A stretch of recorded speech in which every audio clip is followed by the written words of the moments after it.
Welcome to Unapologetic Atheism.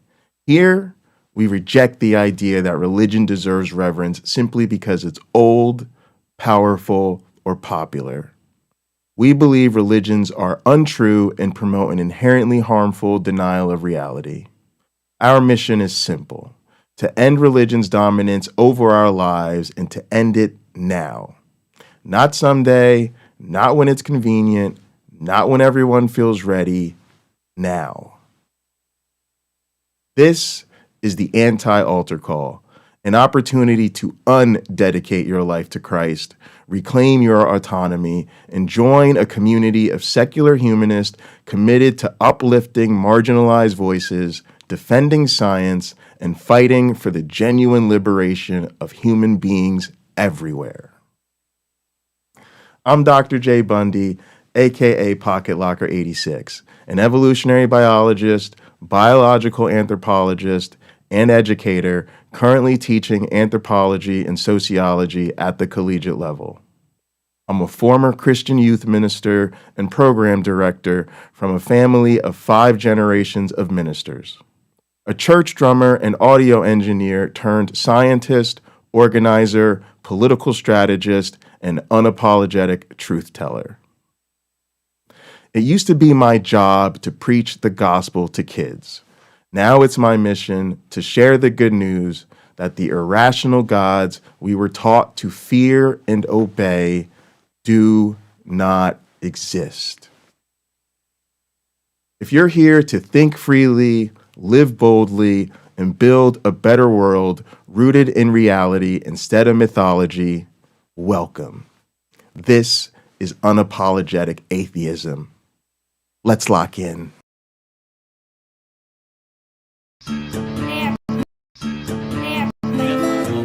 for takeoff? Whoa.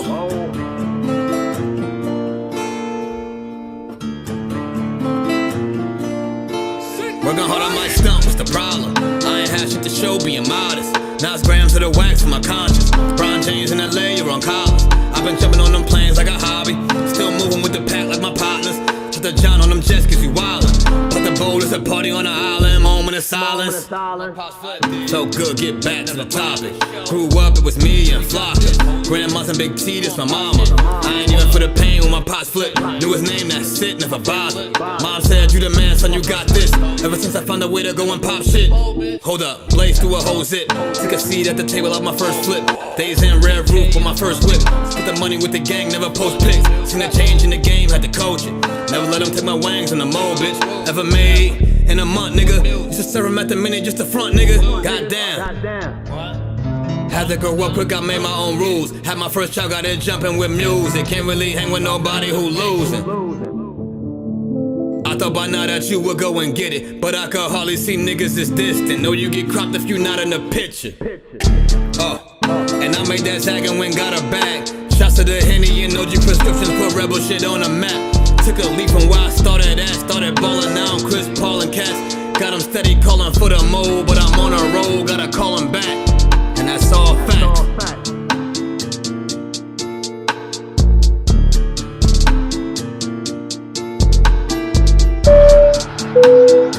Ladies and gentlemen, welcome aboard. All carry-on items should now be stowed securely, either in an overhead bin or under the seat in front of you.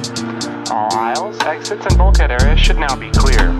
All electronic devices should now be turned off and stowed, as they may interfere with the aircraft's navigational and communication systems. Once airborne, we'll let you know when you may use approved electronic devices, but note that some items may not be used at any time during the flight. You'll find a list of approved devices in the in-flight information section. Welcome everybody to another edition of the Pocketlocker Podcast. I am your host with the most, all the way from the East Coast. And as always, good people, I am in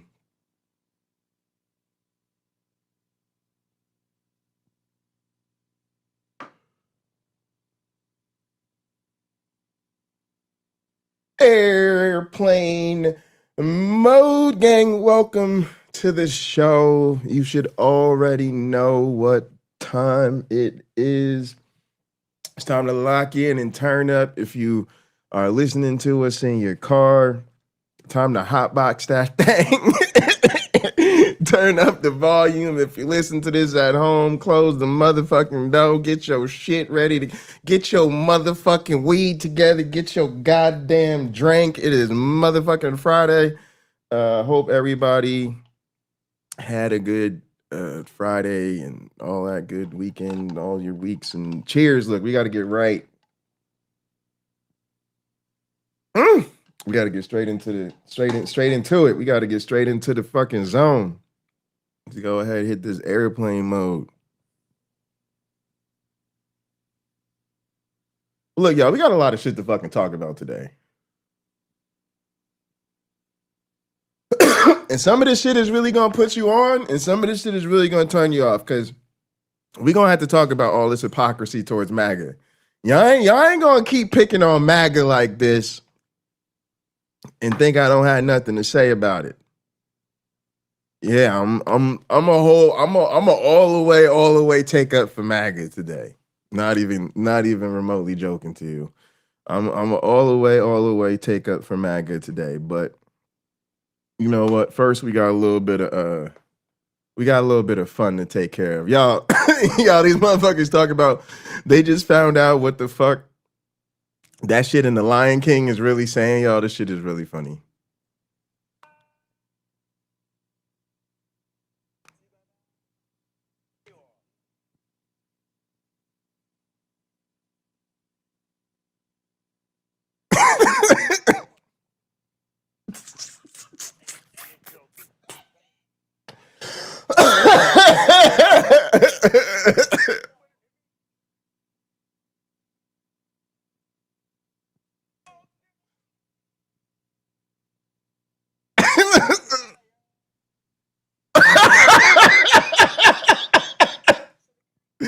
All right, look, that shit was funny. We just had to start with a good chuckle.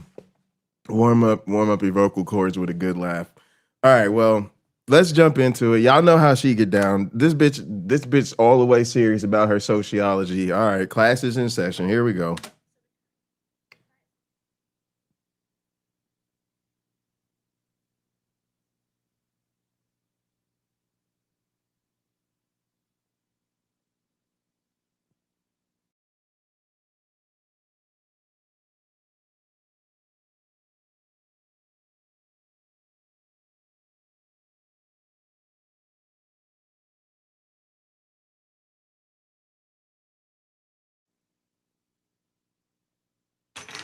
All right. Hang on a sec. Let me fix this.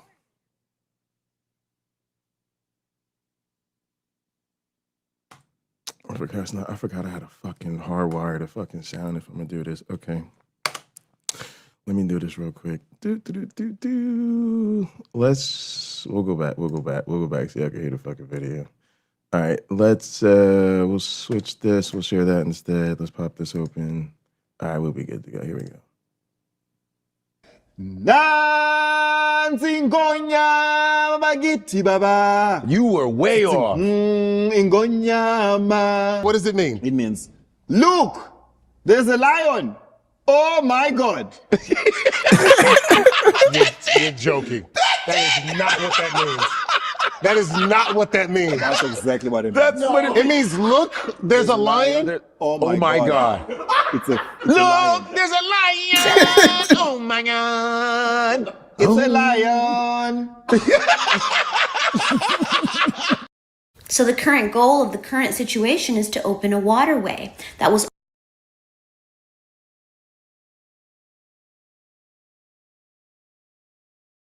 All right. I just wanted to warm you up with a little laugh. But look, let's go ahead and get into it. So, see about this. We know we gonna really and we gonna set up some stuff. We gonna set up by talking about the current motherfucking situation and what we dealing with right now. Okay, and then oh shit today gonna get deep. I ain't even gonna hold you. It's just a bunch of different shit to fucking go through. The shit is gonna get deep. But we're gonna start with her. She all the way serious about her sociology. Let's go ahead and roll tape. So the current goal of the current situation is to open a waterway that was only closed because we started the current situation.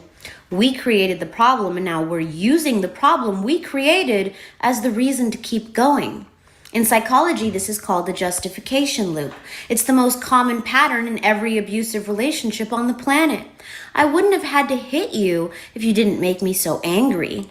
The aggressor creates the reaction and then points at the reaction as proof that more aggression is needed.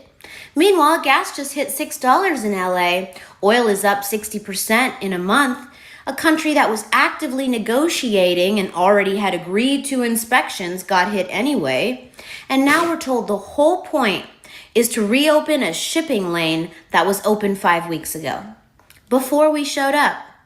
But nobody's marching. Nobody's in the streets, because somewhere along the way we decided outrage is something you post, not something you do. The most expensive war of our generation is being justified by a problem we created, and you're paying for it at the pump. Class dismissed. All right, now see, this is the type of shit we really need to be The MAGA movement feels discussing. like it's Stop. So the current goal... I'm setting shit up a little bit differently for the next couple of streams, so we're gonna see how shit goes. I'm gonna have to get my shit together. It's all right, I'm gonna figure it out. I know what I'm doing. I'm just laughing over here because I know what's going on. It's just getting used to things. Like normally I pull shit on a playlist and then I pull up a bunch of different tabs and then I switch tabs as I go through the show. But now I'm practicing keeping them just all on a playlist together in a row. So we'll just get used to it. And then we're gonna be streaming from Work Adventure a lot more. I just got to get the sound routed properly, which I didn't do. Which I already know how to do, and I had it set up, and then I just switched it. All right, so don't worry about that. Anyway, so this is really laying the groundwork, because what she is talking about right now is how white power works, basically. I don't even know how to say it. Like, I'm not even going to dance around it. It's fucking Friday. We just going to keep it all the way a buck. And that's going to be a theme today.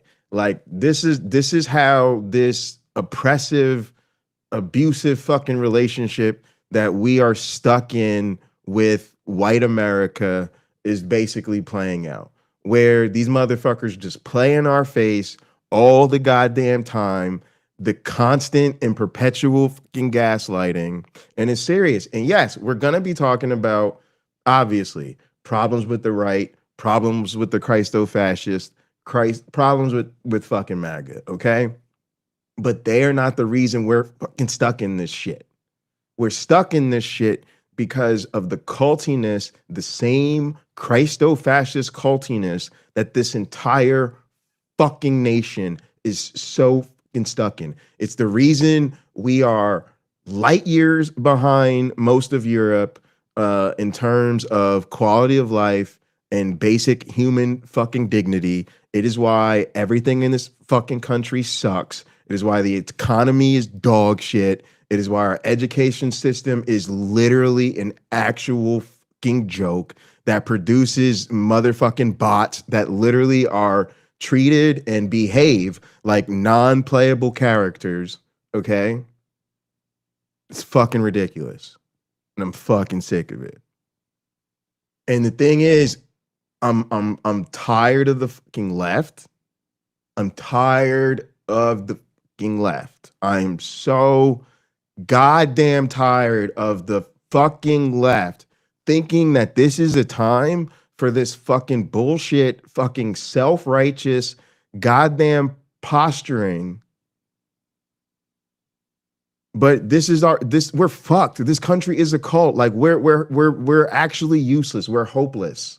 Like this country has been brainwashed into oblivion and is so fucking stuck in this nationalistic fucking Jesus cult death loop that I'm sorry, like we're not going to be able to amount anything that approximates anywhat of an effective resistance unless shit changes radically quickly.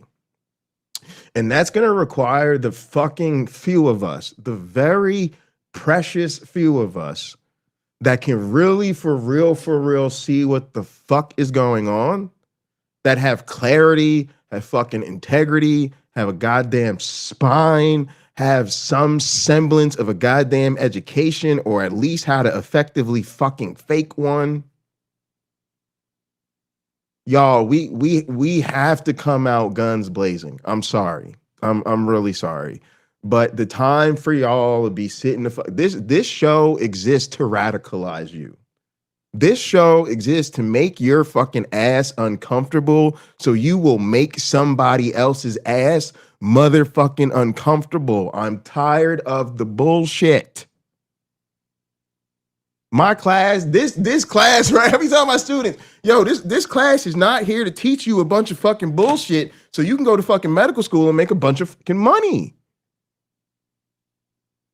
This society is fucking sick. I need y'all to burn this motherfucker to the ground and rebuild some better shit pronto. The fuck do y'all think this is? It's not a fucking drill. But the left, like, yo, the liberals, yo, these motherfuckers are so goddamn useless because they play about everything. And a lot of y'all don't even realize it. But yo, all the shit about genocide, they don't give a fuck. They were playing. Yo, they were playing. They don't give a fuck about Gaza. They don't give a fuck about they don't give a fuck about none of that shit, y'all. And you fucking see it because again, when Alex Preddy or Renee Good, white person in America, gets shot up finally trying to fucking do something, oh my God, they're in the streets and should we do a national fucking strike and what are we gonna do and all of that. This shit pops off, y'all ain't got shit to say. Nobody's got shit to say about nothing. And again, like they play in your face. Oh, but the genocide. Oh, and the Christo-fascist Zionist and the genocide. It's so bad. Motherfucker, you worship the same goddamn God that authorizes genocide again and again, y'all. Y'all got me fucked up. Like, y'all for real want to just pull up my fucking list. Like, I'm gonna start going to my list on these motherfuckers, like, all the time. But you know what? We're not even there yet. Let's keep going because we got some other shit to show y'all. But I want y'all to hear her again because she's setting the fucking stage for how this shit works. The fucking toxicity that we are stuck with. The current situation is to open a waterway that was only closed because we started the current situation. Think about this shit. We attacked these motherfuckers. These motherfuckers showed up to the goddamn table in good faith trying to negotiate. And America did some gangster shit. America thought this was a 1980s fucking gangster movie and was like, the families need to stop fighting. The 5 families that run this city need to stop gunning each other down in the streets. Let's have a sit down and work this thing out. Meet me at the spot, right? And you just got your fucking crew just posted up, just waiting for all the fucking leaders of the motherfucking other families to just show up and let their guard down for half a fucking second so you can just fucking take out all of them, right? We literally did that shit. Didn't think these motherfuckers were smart enough to have a fucking contingency plan. Thought we were just gonna, just off a couple of their fucking leaders. They were gonna fold like fucking, a fucking house of cards, and shit was gonna be all sweet. Turns out these motherfuckers got 1,700 layers of contingency. These motherfuckers got contingency plans on top of contingency plans on top of contingency plans. They got so many bodies and so many fucking what's the fucking shit called? The order of succession or whatever. They got their secession shit way deeper than the fucking American Constitution has our shit.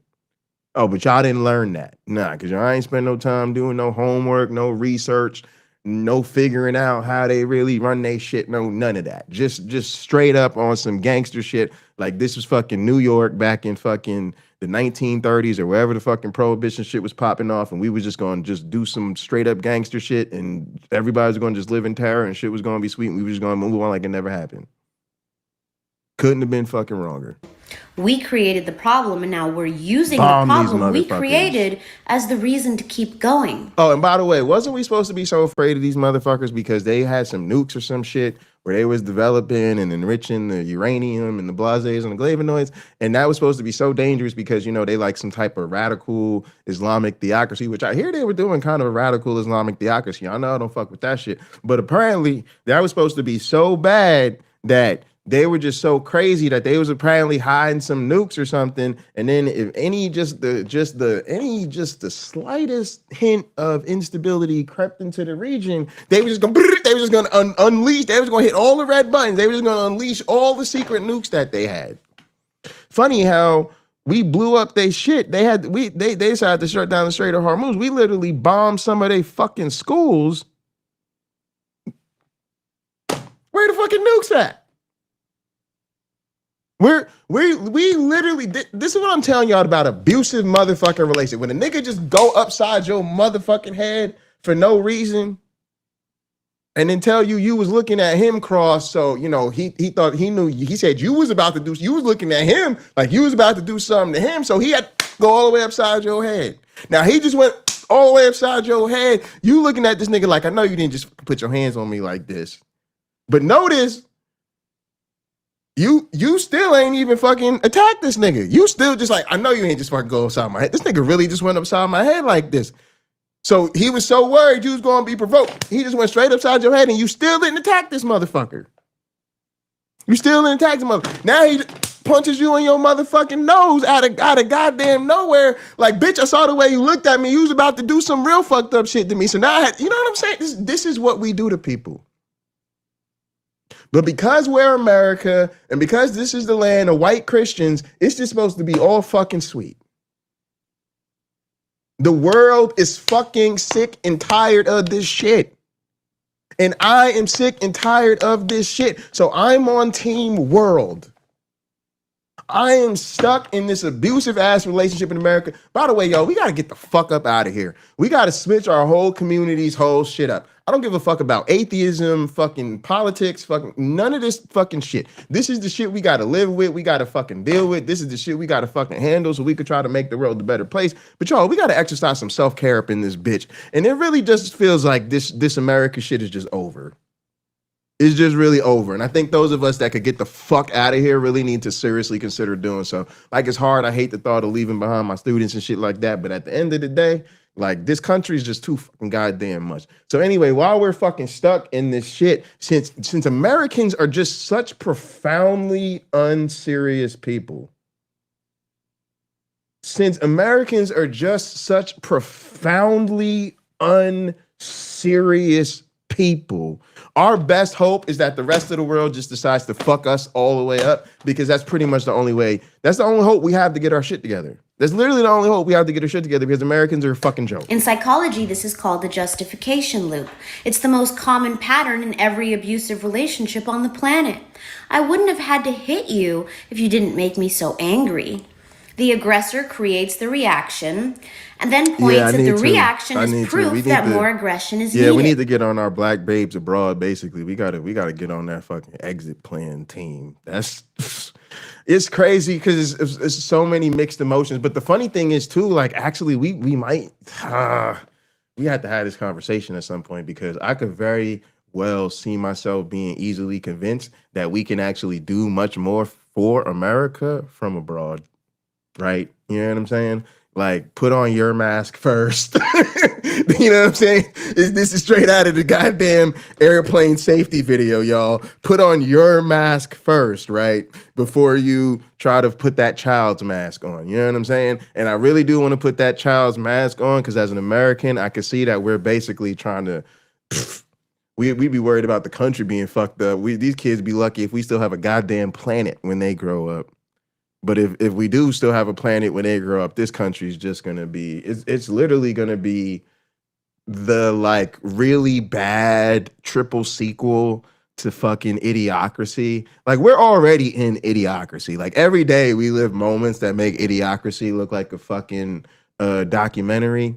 But this isn't going to be like that. It's going to be like that, but like the series just lacks any creative oomph. Like they were really trying with the first one, you see what I'm saying? But by the fourth one, it's just a fucking brand and it's like none of the same people and like none of the shit's the same. And so it's basically like a fucking parody of what the fucking series used to be, right? It's just so much worse. Like the first one, again, they were trying really hard. It's actually fucking hilarious. But by the fourth one, it's literally unwatchable fucking dog shit. And like nobody even can sit through it. So literally like it becomes like the most award-winning film of all time because of course like Elon just bot farms it or whatever the fuck.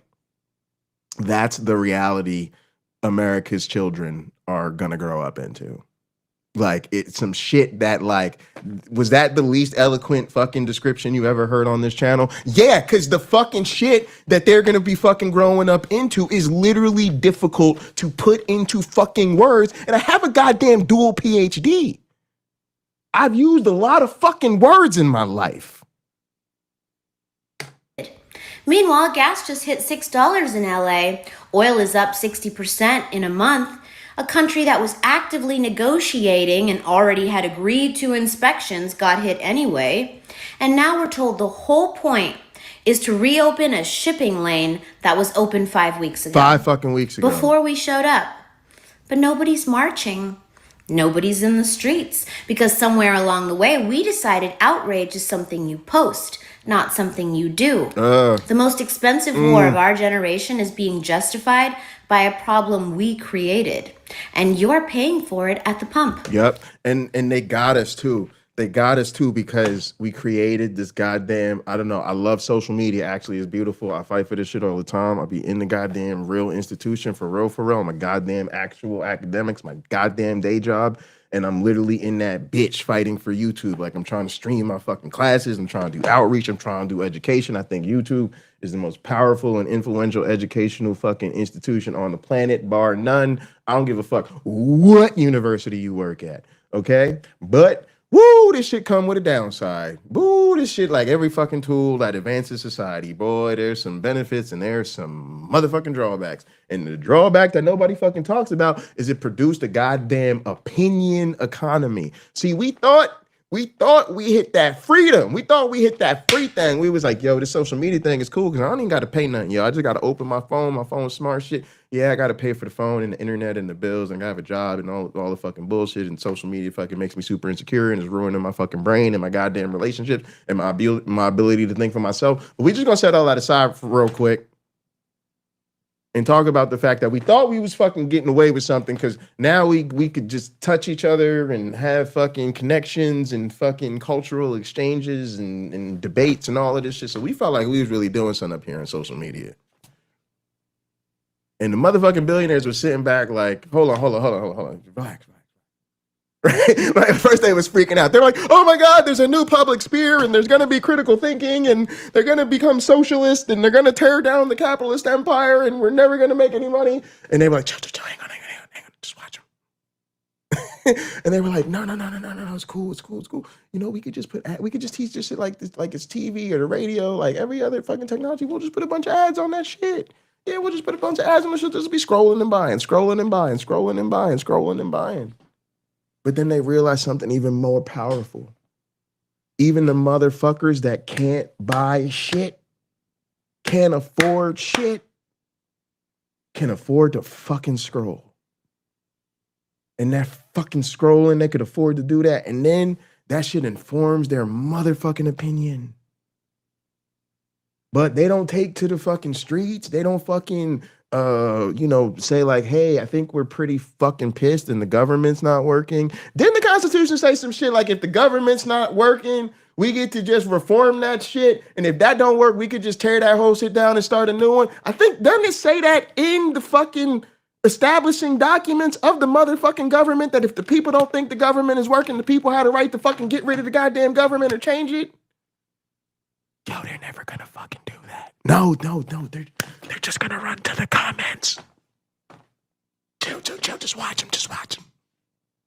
See, see, I told you, nigga. I told you. See, you saw him get so pissed. You saw him get outraged. You saw him realize capitalism was a fucking joke and Jesus wasn't real and that we've been lying to his ass the whole time. And all we want his dumb ass to do is go to the mall and waste his whole goddamn paycheck and go home feeling sorry, you miserable son of a bitch. And you saw him. He started cursing and he was getting mad. He was getting pissed. And you thought he was going to do something.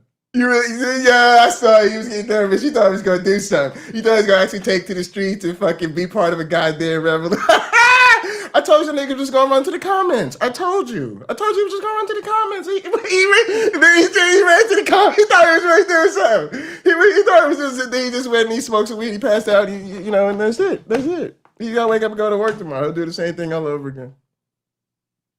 These niggas will never do nothing. That's how they treat us, y'all. They figured out how to create a motherfucking opinion economy. So everybody has the right fucking opinion and ain't doing a goddamn thing with it. Class dismissed. The MAGA movement feels like it's falling apart because it is falling apart. So I did another round of research on how cults and crazy movements fall apart. These movements fall apart in levels. And we know this because it already happened once before in history, in Germany in World War II. The Germans who supported the regime in World War II did not stop supporting the regime all at once. They all left for different reasons. MAGA is... All right, y'all. This shit gonna get deep, all right? So we gotta lock into this shit because he about to show us basically it's 3 of these different groups, and we gotta fucking think through these 3 different groups and how this shit works. And then after we talk about this, I'm gonna tell y'all where I'm really coming from on this shit. Why? Again, I never clickbait y'all. I really do have sympathy for MAGA. I really do. We're gonna talk about that, all right? But I need y'all to hear this. Following a similar pattern. Here are the 3 levels So of... hang on. But let's hit this cheers one more time. Y'all, it's fucking Friday. Listen, we're doomed. We're all fucked. Y'all already know this is how we die, right? So might as well fucking have a good time with your goddamn gang. Gang, we're trying. Look, it's gonna be our don't look up moment. We're gonna all be looking at each other literally at the Last Supper as the motherfucking fucking Armageddon that we created is fucking taking down the planet and the sky is literally blackening and we're all about to die. And we just gonna be looking at each other. We're gonna be like, well, gang, we tried. And then Kyle gonna speak up. PC gonna speak up. PC gonna be like, we tried like a motherfucker. And Sumami gonna speak up like, we told them bitch ass niggas we need to fucking do something. But we fucking tried. Like, y'all, we tried. All right, y'all, we fucking tried. And that's it. That's how we gonna die. We gonna die peacefully. We gonna rest in peace because we tried. We fucking tried to tell these motherfuckers this is not a drill. This is not play time. This shit is happening for real, live and in living color in real time right now to us. And they just didn't want to get with it.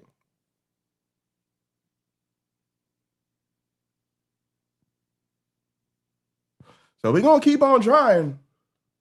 But, you know, in the meantime, we got to enjoy one another's company. So, like I said, hit your little weed.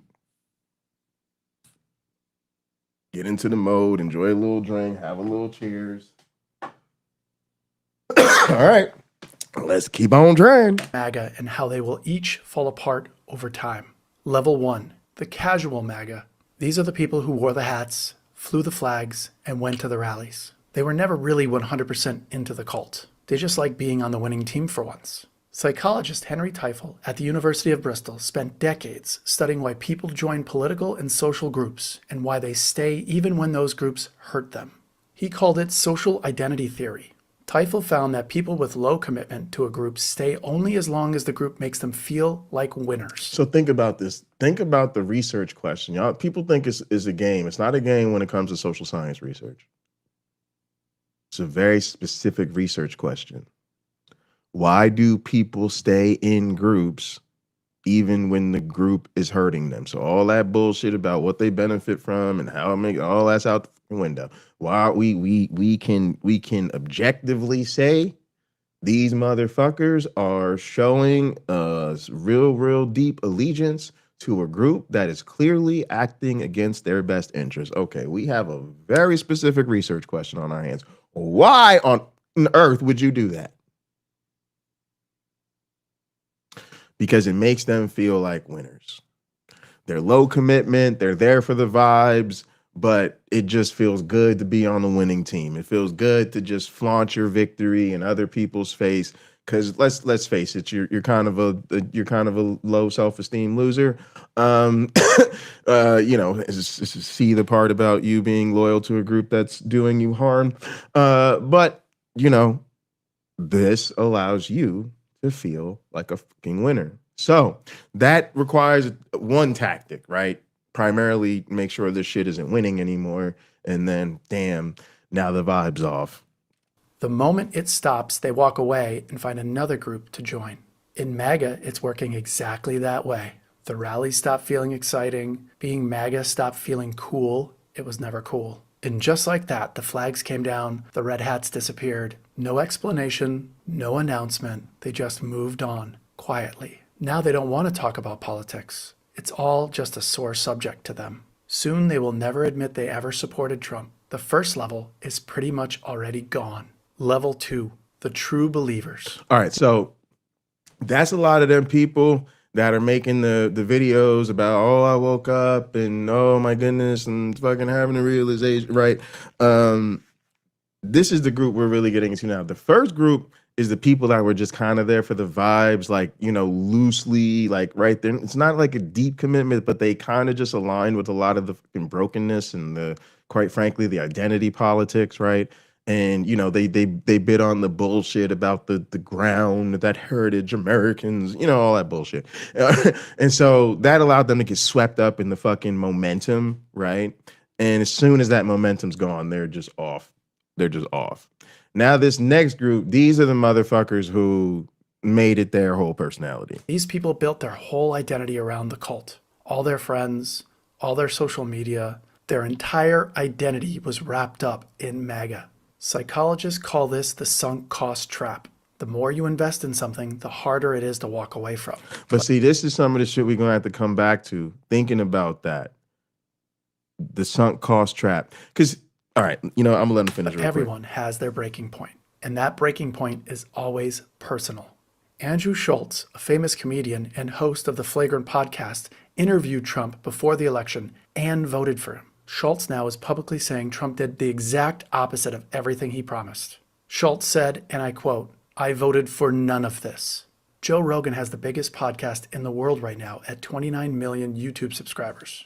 Joe Rogan endorsed Trump and helped him win young male voters in 2024. This past week, Rogan called MAGA a movement of dorks and weirdos who are both uninteresting and unintelligent people. Joe Rogan even called you dumb. I agree with Joe on this one. Sean Ryan, also a very successful podcaster, voiced massive disapproval and is no longer supporting Trump. Sean Ryan said on his show, and I quote, "Nothing I voted for happened." Between these three guys, that's an audience of 30 million people, and their audience will be slowly turned against the Trump cult. This level is fracturing fast, and with the loss of support in this category, the erosion is going to accelerate quickly. Level 3, the fanatics. Christian nationalists, Proud Boys, militia groups, basically the people who stormed the Capitol. They are the smallest group, but they also happen to be the loudest. Psychologist Leon Festinger infiltrated a doomsday cult in Chicago to study what happens to true believers when everything falls apart. That cult believed the world would end on a specific date. Members quit their jobs, gave away all their possessions. That date came and nothing happened. Festinger thought they would just walk away. Who could have The most predicted committed that members shit? did not walk away. They got louder and more radical. Festinger called this cognitive dissonance. The more someone sacrifices for a belief, the harder their brain will fight to protect it. Because admitting they were wrong means everything they gave up meant nothing. So instead of leaving, they double down and get more extreme. 7 years after World War II ended, after the death camps were exposed, and the country was completely destroyed, 25% of Germans still had a favorable opinion of Hitler. They never admitted they were wrong. History just made them irrelevant. The first level of the MAGA movement is already gone. The second level is walking out the back door, quietly. Soon all that will be left are the fanatics. And without a movement behind them, they have no power. The fanatics are always the last ones standing in a burning building. But they only fade away if we never stop pushing. We need to keep going. And accountability is right behind us. All right, so I Oh my goodness, I keep hitting all the buttons. Oh, I'm just hitting all the buttons. All right. Let's just go ahead and get into it. We do have more shit to get back to, but we're gonna go ahead and I'm gonna now use that to tell y'all what's up with why I'm saying I really do have sympathy for MAGA. That shit applies across the board. That shit he talking about is really about, you know, people being in these kind of high control groups that harm them. You know, toxic groups, cults, the like, right? And what I noticed is that I'm really realizing that there's so much deep hypocrisy in this country. And it's like so many other things we've talked about on this channel, where basically I'll tell you, like, liberals don't really give a fuck about marginalized people, right? They really just use marginalized people to shame their political opponents, right?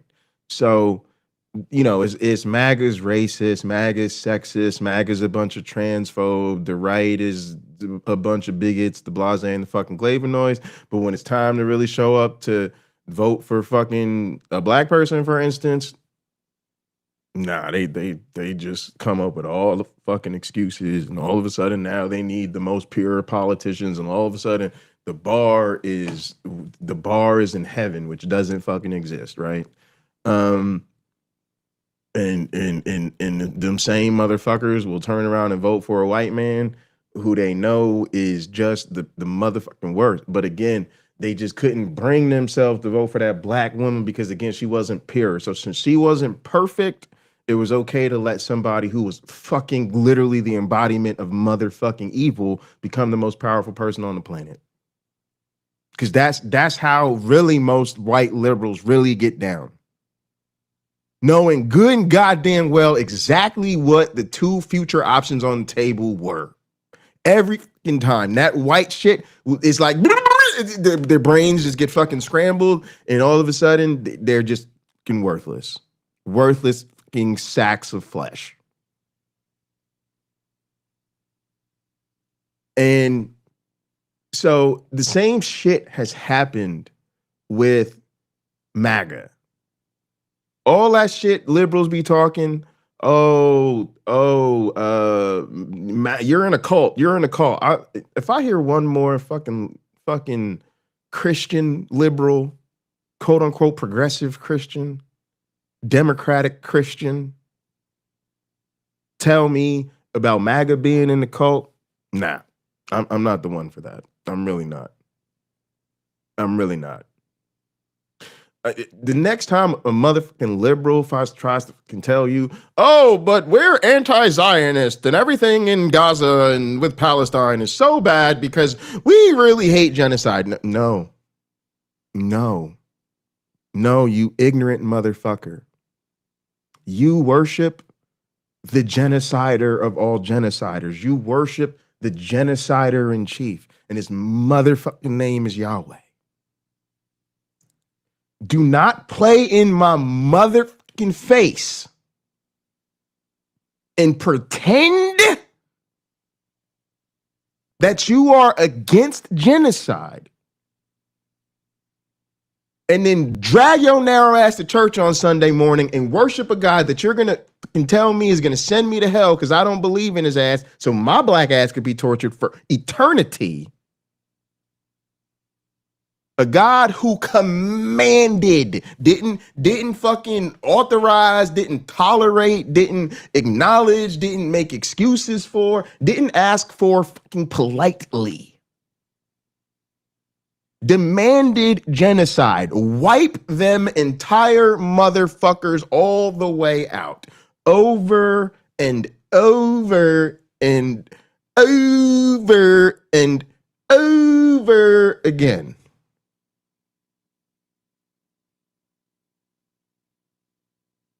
But now you get to call MAGA the fucking Zionists. You get to call them the genocide supporters. You get to say they're the Christo-fascists. But you're going to go to church on Sunday morning and worship that same God. And you claim to more genuinely, more sincerely, and more authentically worship that God than they do? Please explain this to me.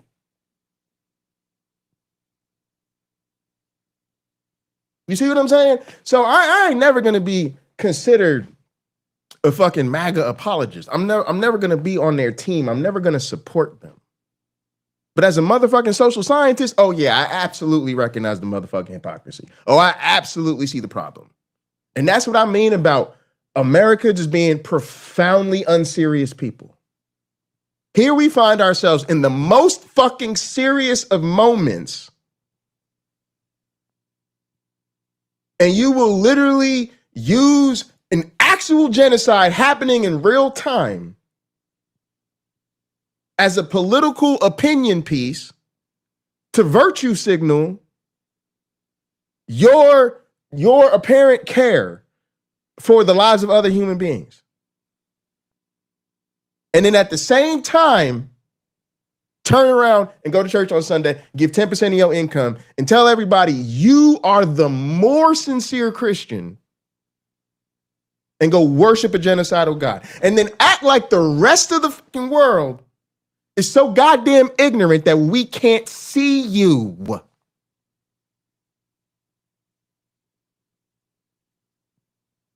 We're just so blown away by your pleasantness. We're just so over fucking whelmed by how agreeable you are that we can't see the motherfucking open hypocrisy you play out in our face every fucking day. And then want to smile in our face and say, no, I believe in a God who loves everybody. Okay. I'm gonna take my ball and go home. You're not even remotely a serious person. And see, the fucked up shit is, I'm coming from a place that gives me such a bold sincerity. And that place is an American atheist. Someone who this society dehumanizes like above all, and then we could throw in a whole bunch of other intersectional marginalization that I happen to experience. But setting all even that aside, being an atheist means we're literally like I tell people, I always tell people, look, just do the math, okay?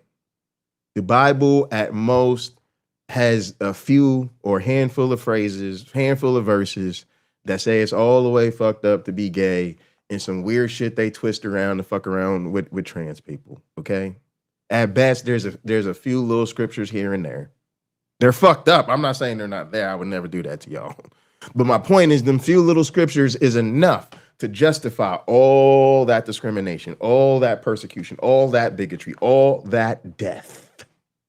But stop acting like hate and discrimination doesn't fucking kill marginalized people. The whole book is about how fucked up non-believers are. The whole book is about how, yeah, you really don't want to be on the wrong side of this God. You really ought to accept his offer of his Jesus sacrifice. And if you don't, whoo boy, it's going to be a problem. The whole book, from the rooter to the tutor, is about how fucked up you get if you fuck around and be on the wrong side of this God.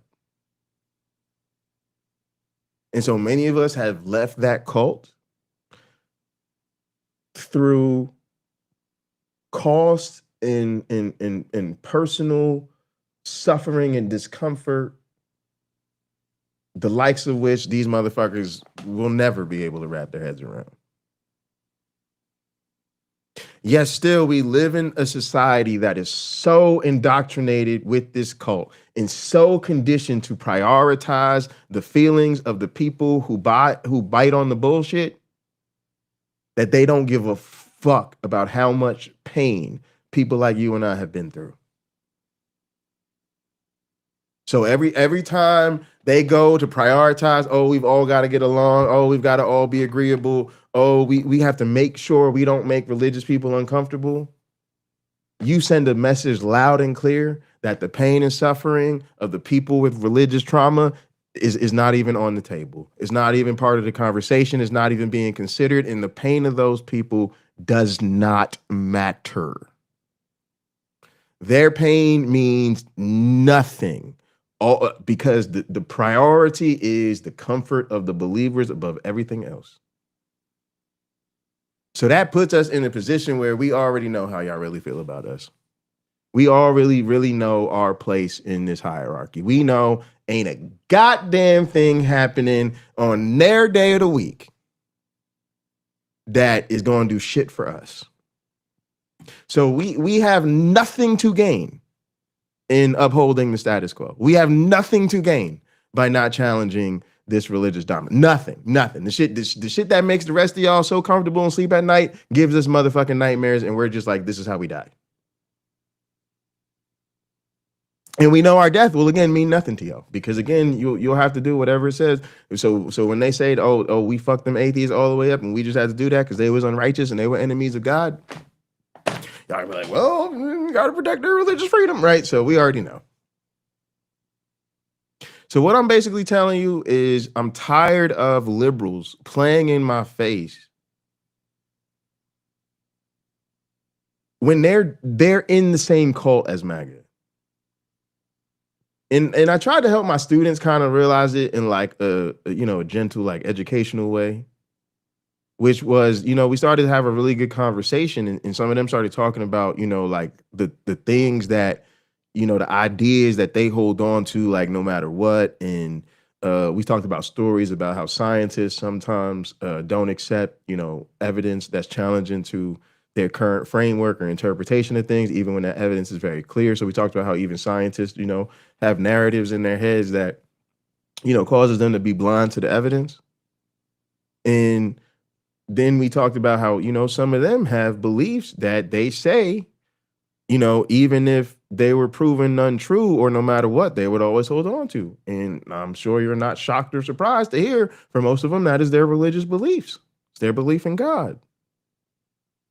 So then the conversation shifts to, what does it mean to say these people over here are about to be the downfall of society because they're in a cult and they have bad ideas and they will not let go of those bad ideas no matter how much it conflicts with reality. And then we say they're in a cult, they're in a cult, they're in a cult, they're in a cult. Why are they in a cult? They're in a cult because no matter how much evidence they have that they're wrong, no matter how much evidence we show them, no matter how many times we show them in their face that they're wrong, they will never change that belief. And they will always be loyal no matter what. That really frustrates a lot of current students. I'm not saying all students are liberal or whatever, but a lot of them are very frustrated with what they perceive as, the right sort of not being, socially progressive or whatever in ways I think that they would like to see. And so, it's easy for them to see that, right? That, oh yeah, I think they're in a cult. But then it's like, but y'all just sat up here and admitted that actually you have a lot of them same beliefs. And no matter what, you would never change your mind. Now, you may think that the belief that you would never change is a good belief. And so it's okay that you would never change your mind about something because it makes you a better person or whatever. But hopefully at least you could humanize the other side. Hopefully you at least that we're all susceptible to having the wool pull over our eyes. And all of us sometimes have things that we hang on to that are very difficult to let go of, even when the evidence tells us we need to let go of it.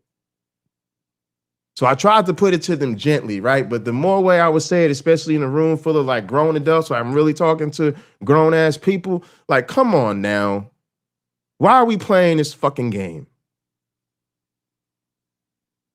It's like you keep saying they're in a cult, but to a motherfucker like me with real religious trauma, it sounds like you're saying being in a cult is a motherfucking problem. But real talk, you're in the motherfucking largest cult in the world. You're in the cult that's dropping bombs in Iran. You're worshiping and platforming and putting up on high the same goddamn Jesus.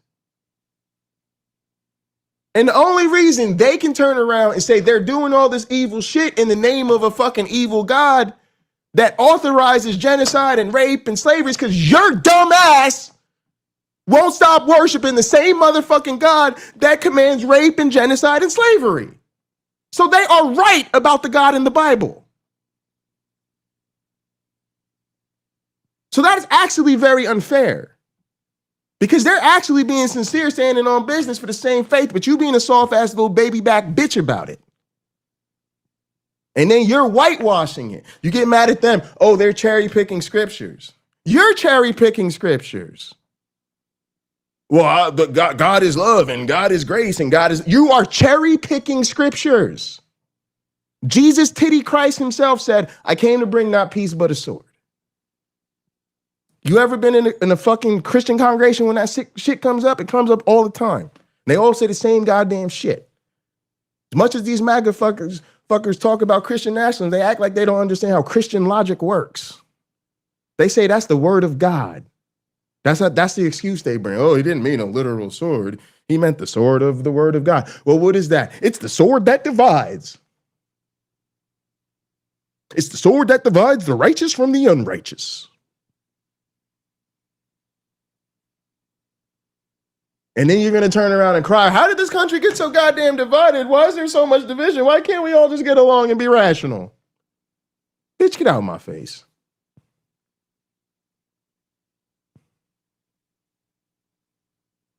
Playing fucking games in the most serious of times.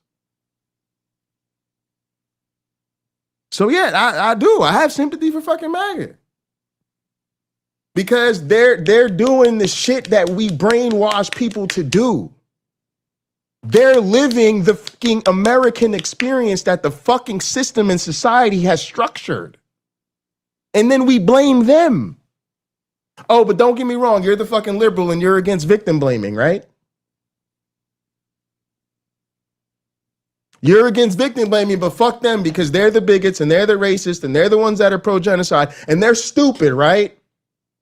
Because they're dumb, because the education system failed them, right? Where the fuck did the education system come from?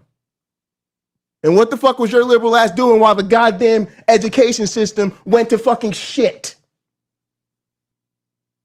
What are you doing now as teachers like me and educators all across this country are taking to social media every fucking day, screaming and hollering about how incredibly terrified we are for the future of this nation based on what we see in our classrooms?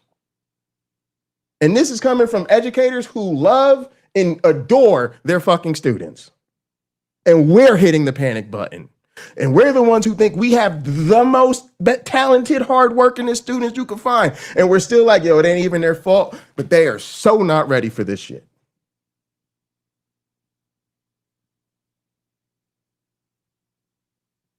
But again, it's all good as long as we're talking about your political opponents. And then we talk about MAGA, they're Christo-fascists. They keep putting their religion in public policy. They'll only vote for the hardcore Christians, and they're trying to ruin America by making their policy based on Jesus. Sorry, it's the left that's telling us fucking pastors are the fucking liberal fucking leaders that we need. It's the left that's hooping and hollering and whooping and whoop-de-woo every time they find a fucking attractive candidate that's willing to lead with their faith. So again, they're pointing at MAGA, saying, MAGA, you ain't supposed to be doing Jesus politics. And then they turn around, oh my God, we got one of ours. Oh my God, he's a liberal Christian like me. Oh my God, please tell me more about Jesus and how you're going to use your liberal Christian identity to fucking lead us. And then turn around and tell them they're in a cult and they're not supposed to do, their religion needs to be left out of politics, but not yours.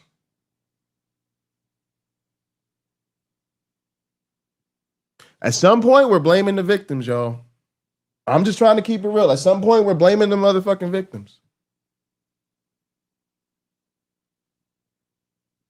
We sit back and watch as the system takes advantage of these people and weaponizes the brainwashing and burning the books and not really teaching them history and no critical thinking. And then really, as soon as marginalized people try to come to the front and say, dun, dun, dun, dun, we're here to save the day again. We've always had to survive all this shit. We know how to deal with it. Let us get in there and teach these motherfuckers some real shit. Let's correct this shit. Let's teach them the real history. Let's put them on game to how the world really works. Nope, you're going too far. Too much woke, too much DEI. Why are we talking about race so much? Stop talking about trans people. Why are y'all talking about gender all the goddamn time?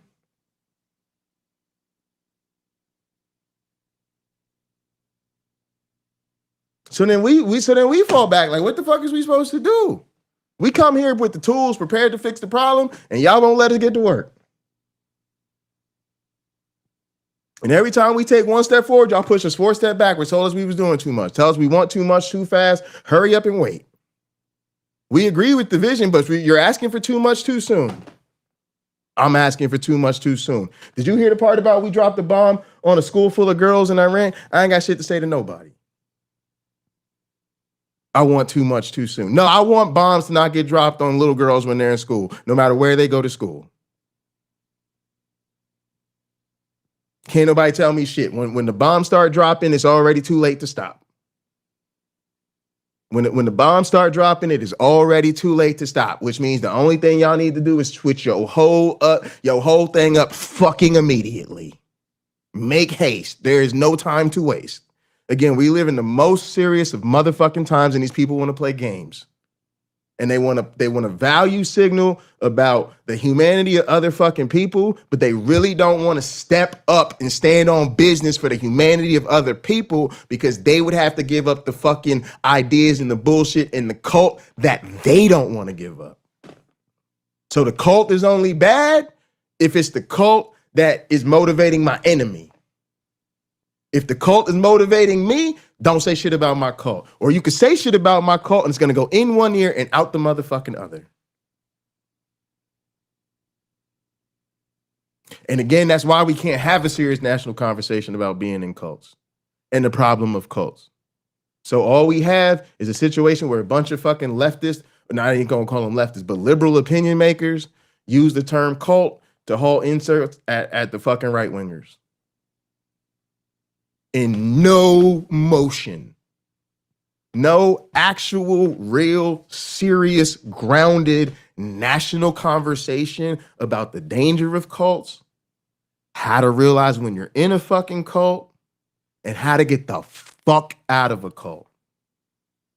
But we can't do that, because then the left, we'd have to have a conversation about how all the motherfucking liberals on the left are in the same goddamn cult. So once again, the comfort of white liberals is going to get us fucking killed.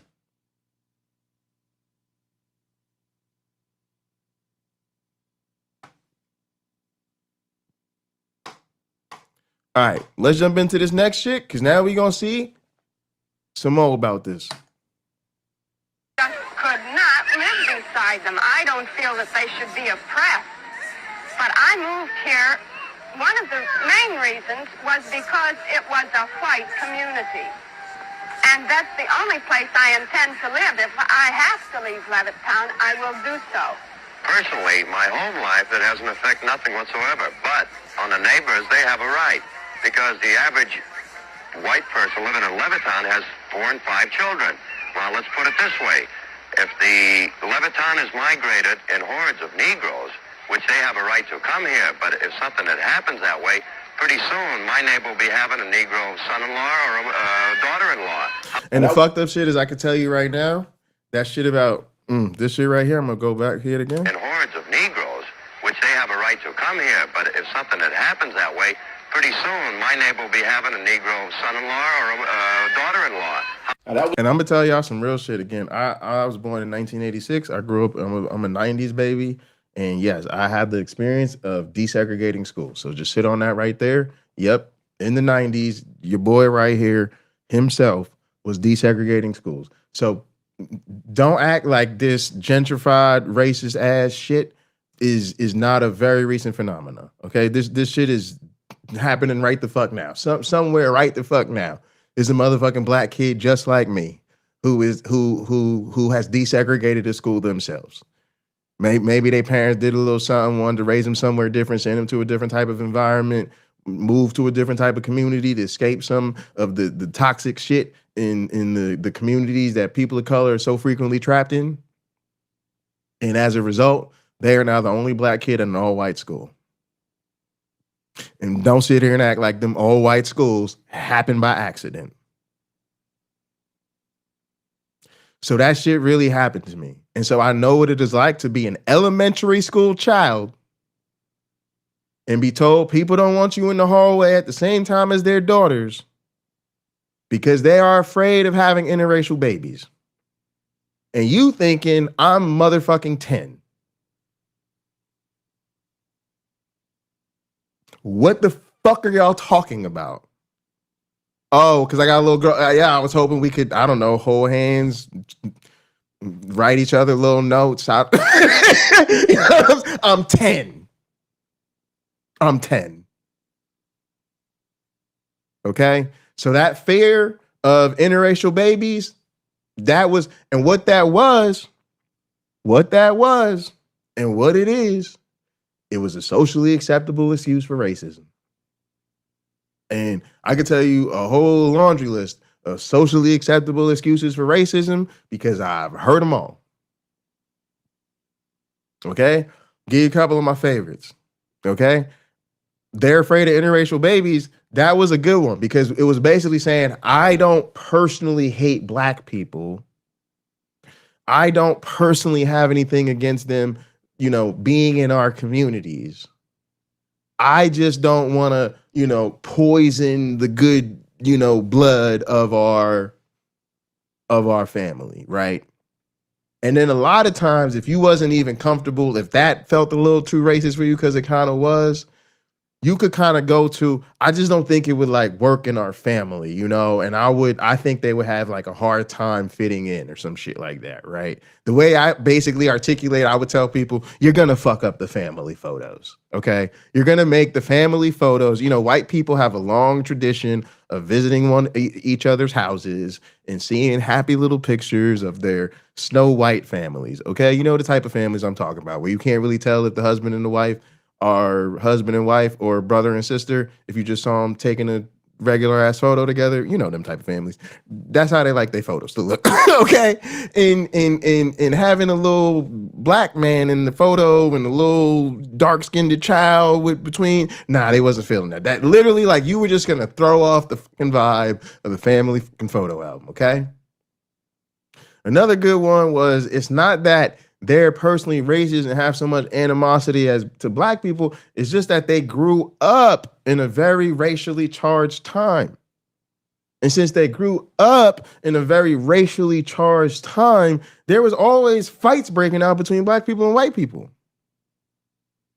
And so now that they grew up in such a racially charged time where there was always black people fighting white people, they can't let you date their daughter because that just re-traumatizes them. When they see you, it just reminds them of the fucking race wars that they used to participate in when they were in high school. And they can't have that. It's like you're triggering a fucking war veteran's fucking PTSD of being in Vietnam. Basically, that's how it would be explained to me. Like, it's just he grew up in a different time, you know, and there was a lot of racial tension and fights at his school, and so he just you know what I'm saying? His brain just breaks. He can't handle it. Okay, those are socially acceptable excuses for racism. And so what happens is now you have a lot of white people that look at this shit and go, tisk, tisk, oh my God, that's so bad. Because again, they're good, wholesome Christians and their Jesus loves everybody, okay? Just like those were communities of good, wholesome Christians whose Jesus loved everybody. And so liberals do not want to acknowledge how the whole middle-class suburban project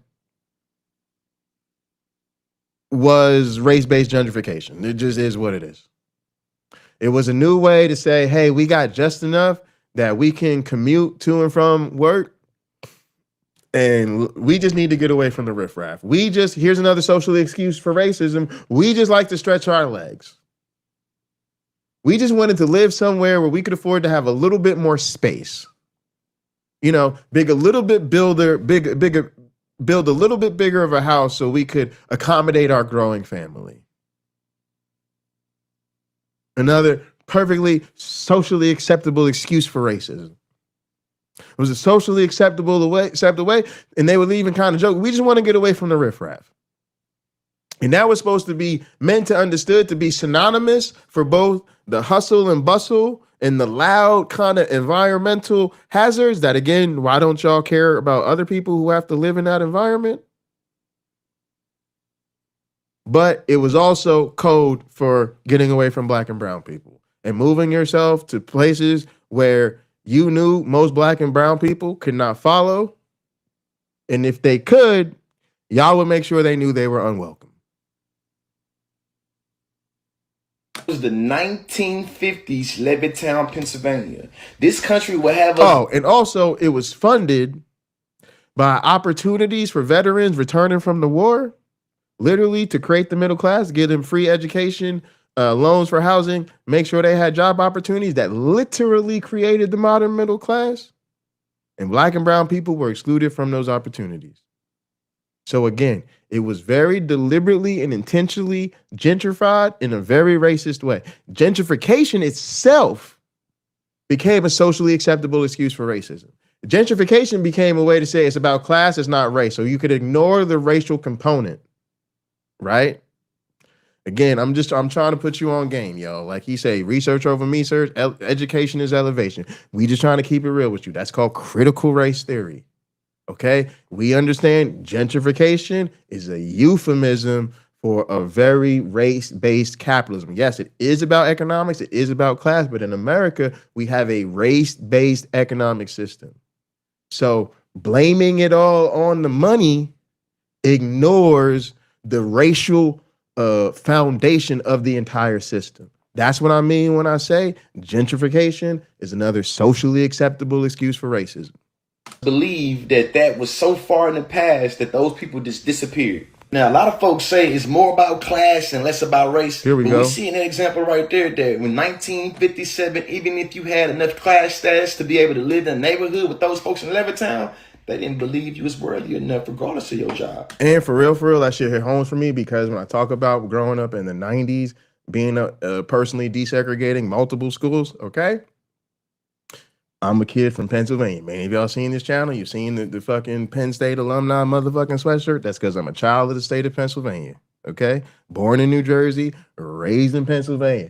So when you talk about Levittown, Pennsylvania, and the type of racist history of Pennsylvania, again, I want y'all to connect, even in that state we're talking about, the state of Pennsylvania that has this ugly history from the 50s and 60s and all of that bullshit. Yeah, in the 90s and in the modern times, the state of Pennsylvania still very much moves in the same goddamn way. Matter of fact, I'll tell you, it's always been, as a black child of the state of Pennsylvania, it's always been a bit of a contested identity for me. I'll be totally real with you. Firstly, all my family from Jersey. So me being raised and growing up in the suburbs in Pennsylvania, you know, it kind of represented the upward mobility and education of my parents. So of course I appreciate the benefits, because that's the reality of life, is you have to, you know, take advantage of your opportunities and take advantage of your advantages.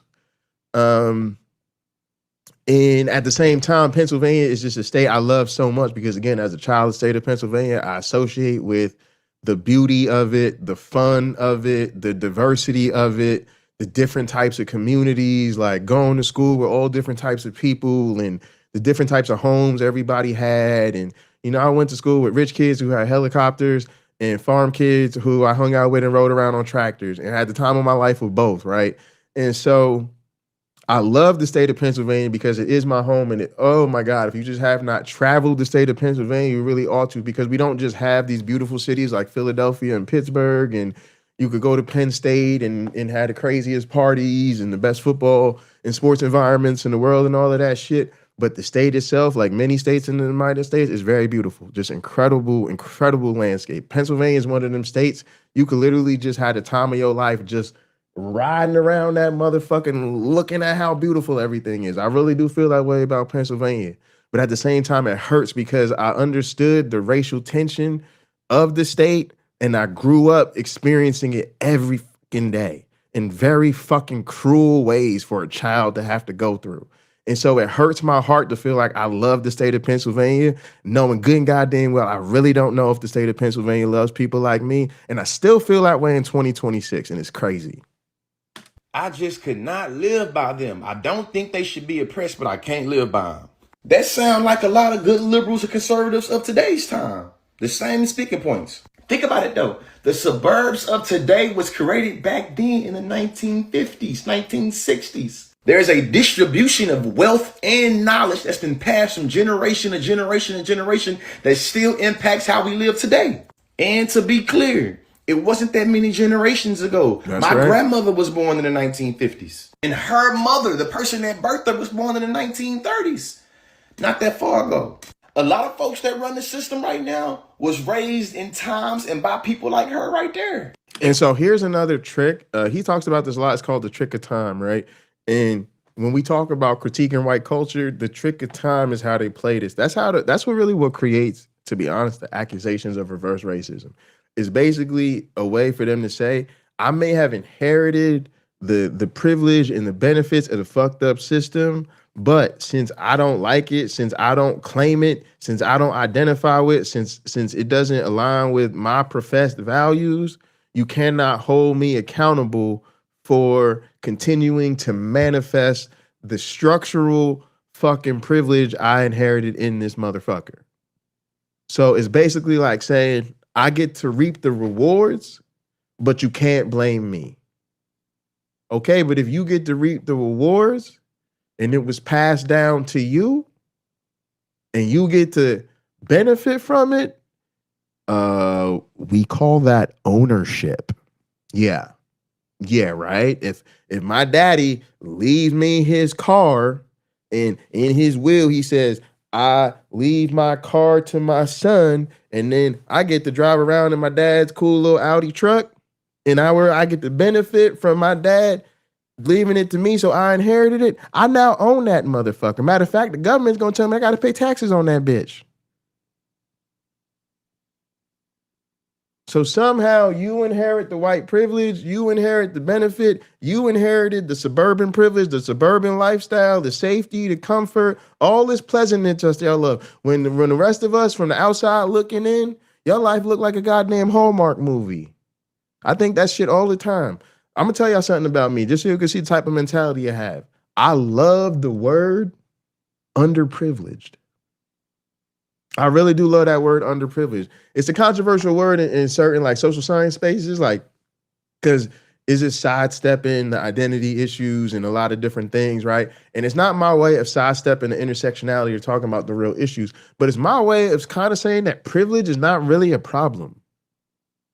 When you tell me somebody wants to live in a beautiful neighborhood and they want to own their own home and have plenty of space to stretch their legs and send their kids to great schools and have the roads paved and all of that shit and had the best hospitals and the technology and the leisure time and all that bullshit, sounds fucking lovely to me.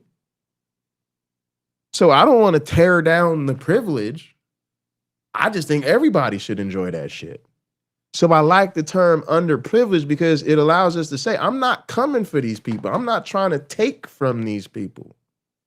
I'm just trying to take the bounty that we're producing and distribute it so everybody can have the privilege. So that's why I like underprivileged, because it allows us to then target the people who don't benefit from the things we think everybody should have and label them in a non-fucking stigmatizing way. It's not that there's a problem with you or your identity or something wrong with you. You are underprivileged. It acknowledges to me that it is society that is failing the individual, not the individual that is failing society. So when I see certain groups of kids who don't have something, so they don't know something, I think, damn, them kids are underprivileged. We need to serve them kids better, right? So that's why I like that term. But the point I want to make to people who are privileged is you are privileged. And from the people who are underprivileged, privilege looks fucking wonderful. It looks wonderful to have a nice home and have a retirement plan and have plenty of leisure time and travel and take vacations and own multiple vehicles and all of that good shit. We just would like to enjoy that experience along with you. And if you're going to enjoy it, then shouldn't we be putting into the world the type of energy and action and behavior, most importantly, that merits our leisure time? What do I mean by that? For us to not be having our modern culture be a collective expression of narcissism that is totally dehumanizing to the rest of the world, it should not feel okay to us to just be chilling, kicking it, shopping at the mall, just trying to entertain ourselves and be comfortable, while the government that is spending our tax dollars that our economic activity is generating is using that to drop bombs on the rest of the world. It makes it hard to spend my money in this economy, shit, because I don't make enough money and everything's too expensive. But setting that aside, it's ethically hard to enjoy spending my money in this economy when I have to ask such deep and terrifying questions about what my money spending is going towards. I have to start to ask myself, how much do I really need certain things, or how much is something really going to benefit me if I'm really going to be contributing more to the tax base than I absolutely need to. Whereas if my government was not dropping bombs on people in Iran, and also, sorry if I fucked up the pronunciation, and also not trying to take away the rights of trans people, I could enjoy going to the movie and eating popcorn a little bit more. You feel me? And to me, that's just wanting to be a good fucking human being, to say, I want to live in a prosperous society, but I want to enjoy living in a prosperous society because my joy, comfort, and benefiting from the prosperity is not coming at the expense of somebody else's fucking life. Conclusion, when we talk about white flight or gentrification or redlining, it's important to acknowledge that it's not just by policy, but also ideology. You see what I'm saying? Education is elevation. Constantly educated shirts available on the website. All right. So look, I love Consciously, and this dude right here is really going to set us up with something heavy. So this is kind of like the kind of setup video to the main event. We're going to talk, the main event is we're going to hear from the children, but this is kind of like putting a cap on all the kind of race-based things that we kind of been talking about. Now this dude is serious, like, but he not fucking around. So this is kind of like somewhere to me between the Conscious Lee and the Uncle Bobby, like an educated motherfucker, but at the same time, he not finna play with his words. All right, let's roll. What's going on, everybody? This Afro Think Tank. Y'all know, right, in almost all my videos when I'm talking about white folk, right, I be telling y'all that white people have a scorched earth policy, meaning if they can't have it, you can't have it, right? And they've already shown they are willing to kill children. They are willing to destroy, and it don't need to make sense. All they have to do is say, Jesus said, I could do it. They use religion. They make up reasons that insults the intelligence of the collective society. That's the thing right there. The making up of the reasons that insults the collective intelligence of society. And that really shows you that it's a privilege of how they operate, and that they're so used to not being challenged. Like, that's the thing too, is that like there's a very, for a lot of folks, there's a lack of intellectual depth, and it really comes because you've been getting away with such superficiality your entire life that you've never really had to develop that more deeper, sophisticated reasoning. And other people have had to develop that to survive you. That's why I really sometimes, we all, again, have to deal with our own privilege or whatever. Certainly I've had a lot of privilege relative to other people, but I really am grateful that I haven't had certain other privileges, because I sort of see people, I see a lot of economic success as actually a trap, and it leads to a trap of weakness, right? Like when a lot of us think about, you know how to survive on 30,000, maybe less. It's not that sounds like a good time for you, but you're not gonna die. You're not gonna be balling, but you're gonna figure it out. So you think about 50,000, that sounds a lot better. You think about 80,000, you're like, yeah, I can handle that. You start thinking about six figures, you're like, I'm straighter than straight, gooder than good. Don't mind me, we gonna be all right. Now think about a billionaire. You say to him, I'm taking away all your billions, but don't worry, you're not gonna be poor. I'm gonna leave you $1 million. The same $1 million that would change your life. You will make a few really, really smart decisions to set up your future, and a few really, really dumb decisions because you just made $1 million. You just got $1 million, right? But you definitely gonna be all right because, like I said, you're gonna take most of it and do really responsible things with it to set up your future. And then you're gonna be like, yeah, I did just hit a bag. Let me, you know what I'm saying? And you're gonna do something kind of irresponsible. You're gonna spend a lot of money on shit you shouldn't have spent it on. But that's okay. Enjoy your $1 million and set yourself up for the future. You could do that, right? The same $1 million that changes your fucking life and sets you up forever and allows you to just do some dumb, reckless shit just to treat yourself to something super special. Is going to cause that former billionaire to jump out a motherfucking window and kill himself. Right? So to me, he's a whole ass bitch motherfucker. I don't even know how to say it, but if you're a billionaire like that, you're wholly bitch made at this point.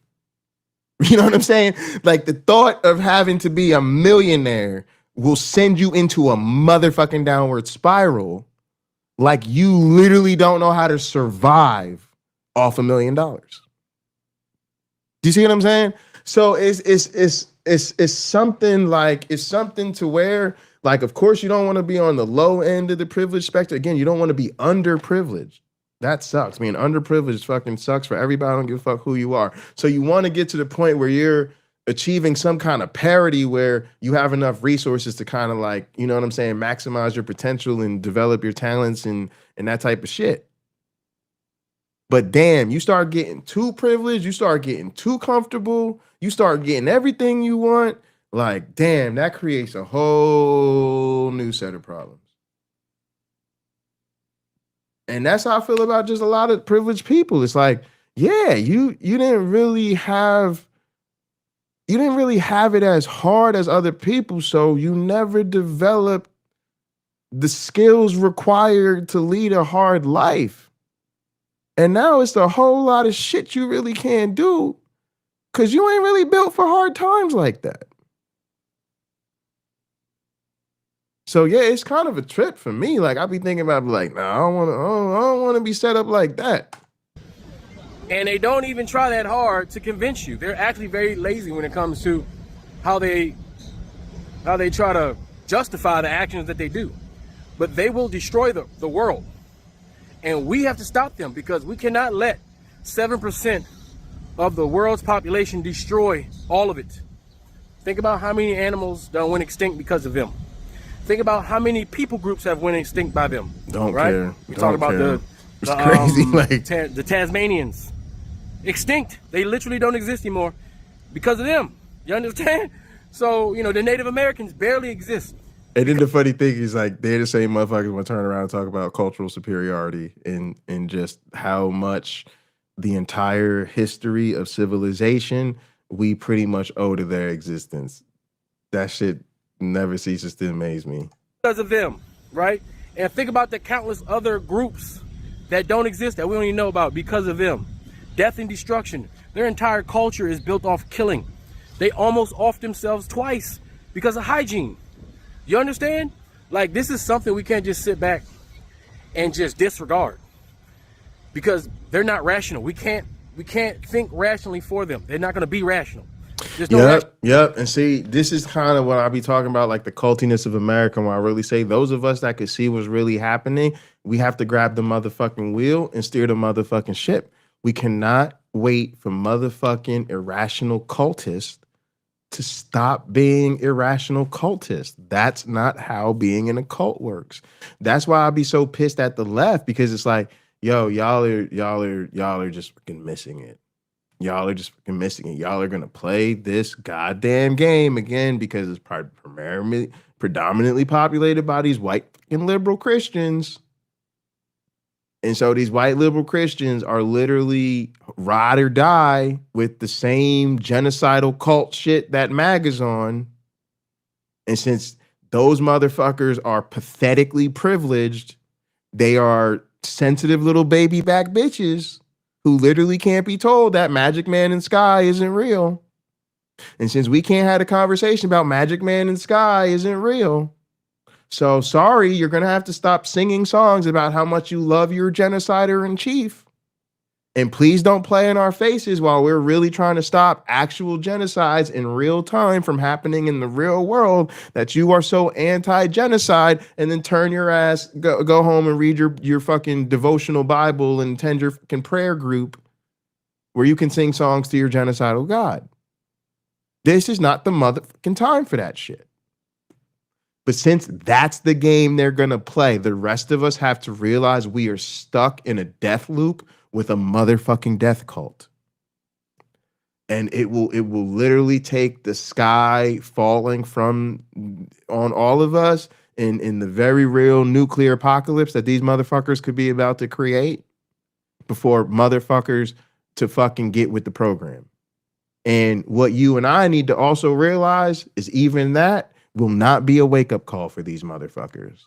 That will be a time these motherfuckers think, look, we told you we're right. You know, it's literally like their self-fulfilling prophecy. They're so stuck on magical thinking that, and it gets frustrated, right? It creates this, what I call like divine expectation. Divine expectation is a motherfucker. Because these people have magical thinking, but the mundane real world doesn't comply with their magical expectations. And so eventually they build real frustration that the magical shit that has been promised to them is not happening. So then by hook or by crook, they just want to see the magical shit happening. So when MAGA presses the red button and launches us into World War III, and it feels like the motherfucking sky is falling, libs are going to double down on their Christianity, their faith, and the real need for us to turn to Jesus to stop all of this. You see what I'm saying? Is just gonna feed their motherfucking confirmation bias. So again, the rest of us have to realize we are the only fucking adults in this room.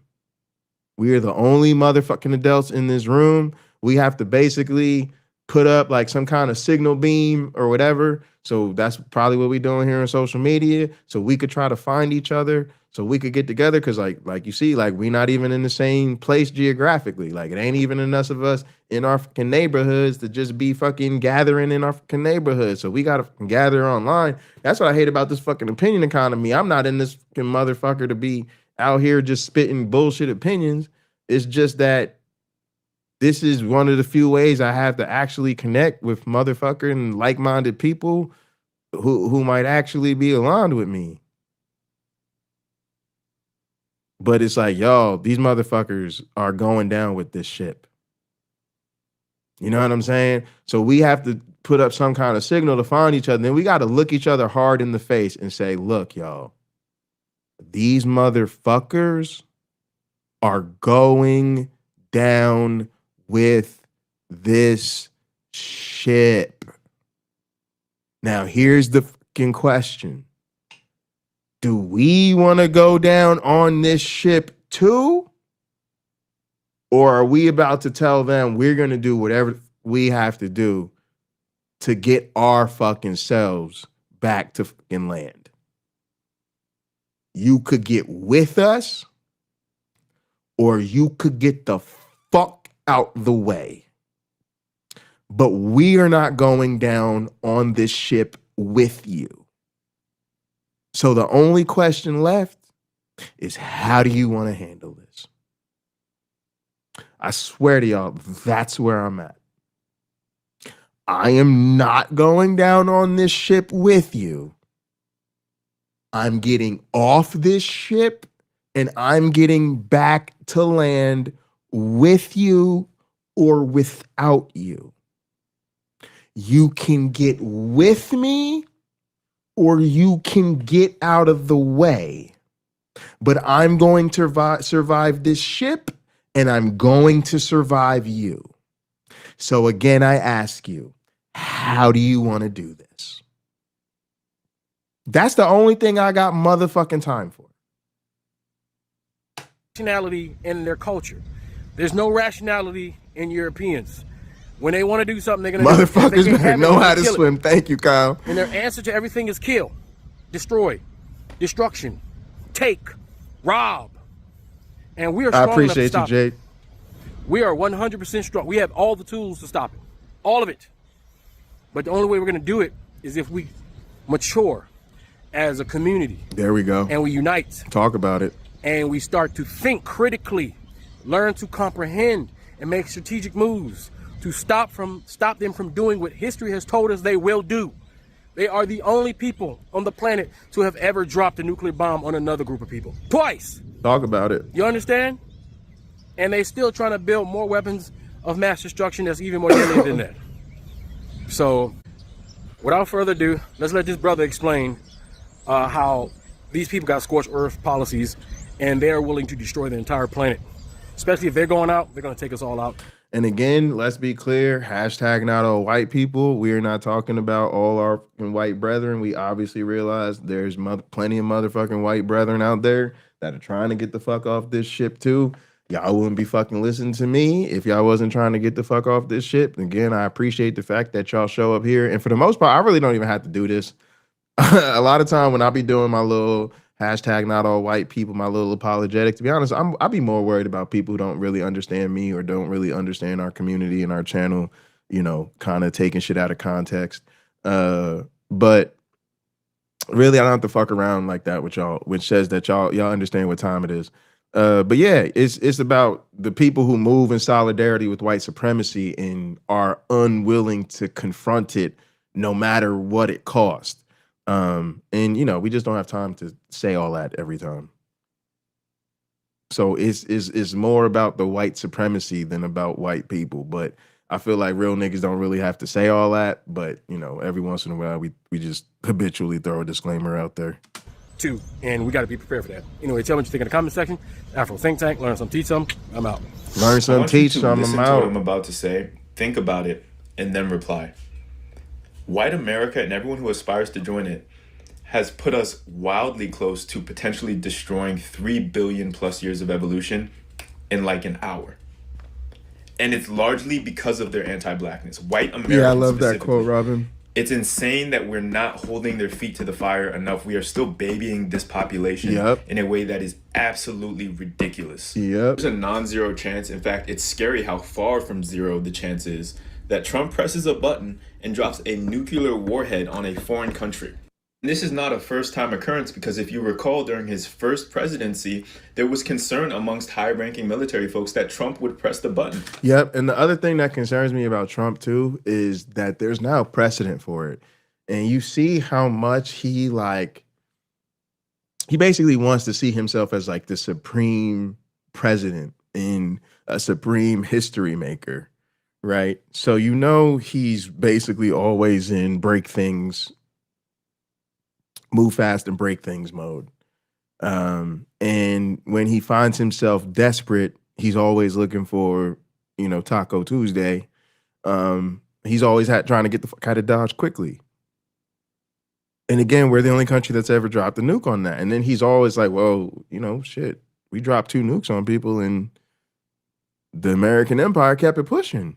You know, how am I going to be the real chief mover of American history if I'm not willing to press the button? So anybody think that Trump does not have the predisposition of somebody who might very literally trigger a very real nuclear holocaust is asleep at the wheel, to say the very least. Like, really think about that. Within an hour of a genocidal decision like that, life as we know it on planet Earth could just cease. The stress and anxiety that people are feeling all over the world, the increase in prices that people are feeling in regions like Southeast Asia specifically right now. A statue of Mitch. No, Robin, that's not a statue. That's Mitch. That's Mitch. Yeah, Mitch just can't move anymore. They're not putting up a statue. I'm just kidding. That motherfucker do be looking like he's barely here, y'all. I'm not trying. I'm sorry. It just is what it is. it's a cold hard observation. That motherfucker is gone. I'll be like, is anybody home? It's all a direct result of the racism of white Americans, and specifically their anti-blackness. And I guarantee you, every time I say anti-blackness in this video, the views are dropping directly after, because across cultures, non-black cultures within the context of the US, there's an express fatigue with hearing about anti-blackness. And the fact that people always want to stop at that juncture in the chain is why nothing ever gets fixed, because people, oh my God. When you strip away all the bullshit, Trump ran on racism and sexism, period. On the racism front, his go-to shtick was anti-immigrant, specifically anti-Latino sentiments, right? Yes. And what another thing that people don't realize is that all of the anti-immigrant sentiment is racism, yes, but of course the foundational racism is always anti-blackness, which is always why it drives me crazy when black people themselves buy into the anti-immigration propaganda and be like, oh, well, black communities are losing jobs to immigrants. I'm like, bro, you are wow. Like, just wow. But yeah, I always know that anti-blackness is the front door of racism and it's the motherfucking back door too, which means everything in that goddamn house is foundationally built on anti-blackness. So when I see hatred towards immigrants, no matter where they come from, I'm like, that's that same racist bullshit they trying to do to us. When I see them hate on fucking like Muslims and shit, I'll be like, that's that same shit to do this. What's actually crazy is I feel kind of a certain social affinity for like Arabs and Muslims and people, because the Islamophobia is so deep that it puts them at the intersection of our racism, our anti-immigration hysteria, and our persecution of religious minorities, right? And so as a black person who's also a black atheist, I identify as a person of color with the racist bullshit, and I also identify as a persecuted religious minority. So it's kind of weird. It's kind of like the same way like a lot of black communities have a certain degree of solidarity with Jewish populations just because, again, of historical persecution and us having to really continuously throughout our history show up for one another time and time again. It's kind of like the same thing. Like, I'm not a religious person, but at the same time, I don't fuck with religious persecution of like, minority religious groups. And if motherfuckers was acting in a way in my community, like trying to do something to like the Muslims around here, I would absolutely show up for them every single fucking time. Is a chart displaying increases and decreases in immigration to the US over the last 200 years or so. Do you see this huge spike? Do you see this huge spike? Take a second to look at what they correspond to. Hey, Patty, okay, good to see you. It's from this point onward that we see anti-immigrant sentiments become a staple of American culture. Look at where this spike began. This spike begins where the Civil War ends, where our ancestors were freed. No more free battery pack to power this entire economy, north and south. So without delay, the doors are open to generate more expensive labor for capital holders. Moreover, the psychological wage that comes with whiteness and aspiring to whiteness is slightly diluted at this point, because despite the fact that blackness is still subcasted, black people are no longer inherently enslaved or enslavable, legally speaking at least. Many of those European immigrants who came into the country right after the Civil War weren't even considered white, but it's over the course of the next century and through a process of indoctrination, including adopting anti-blackness, that some of them become white.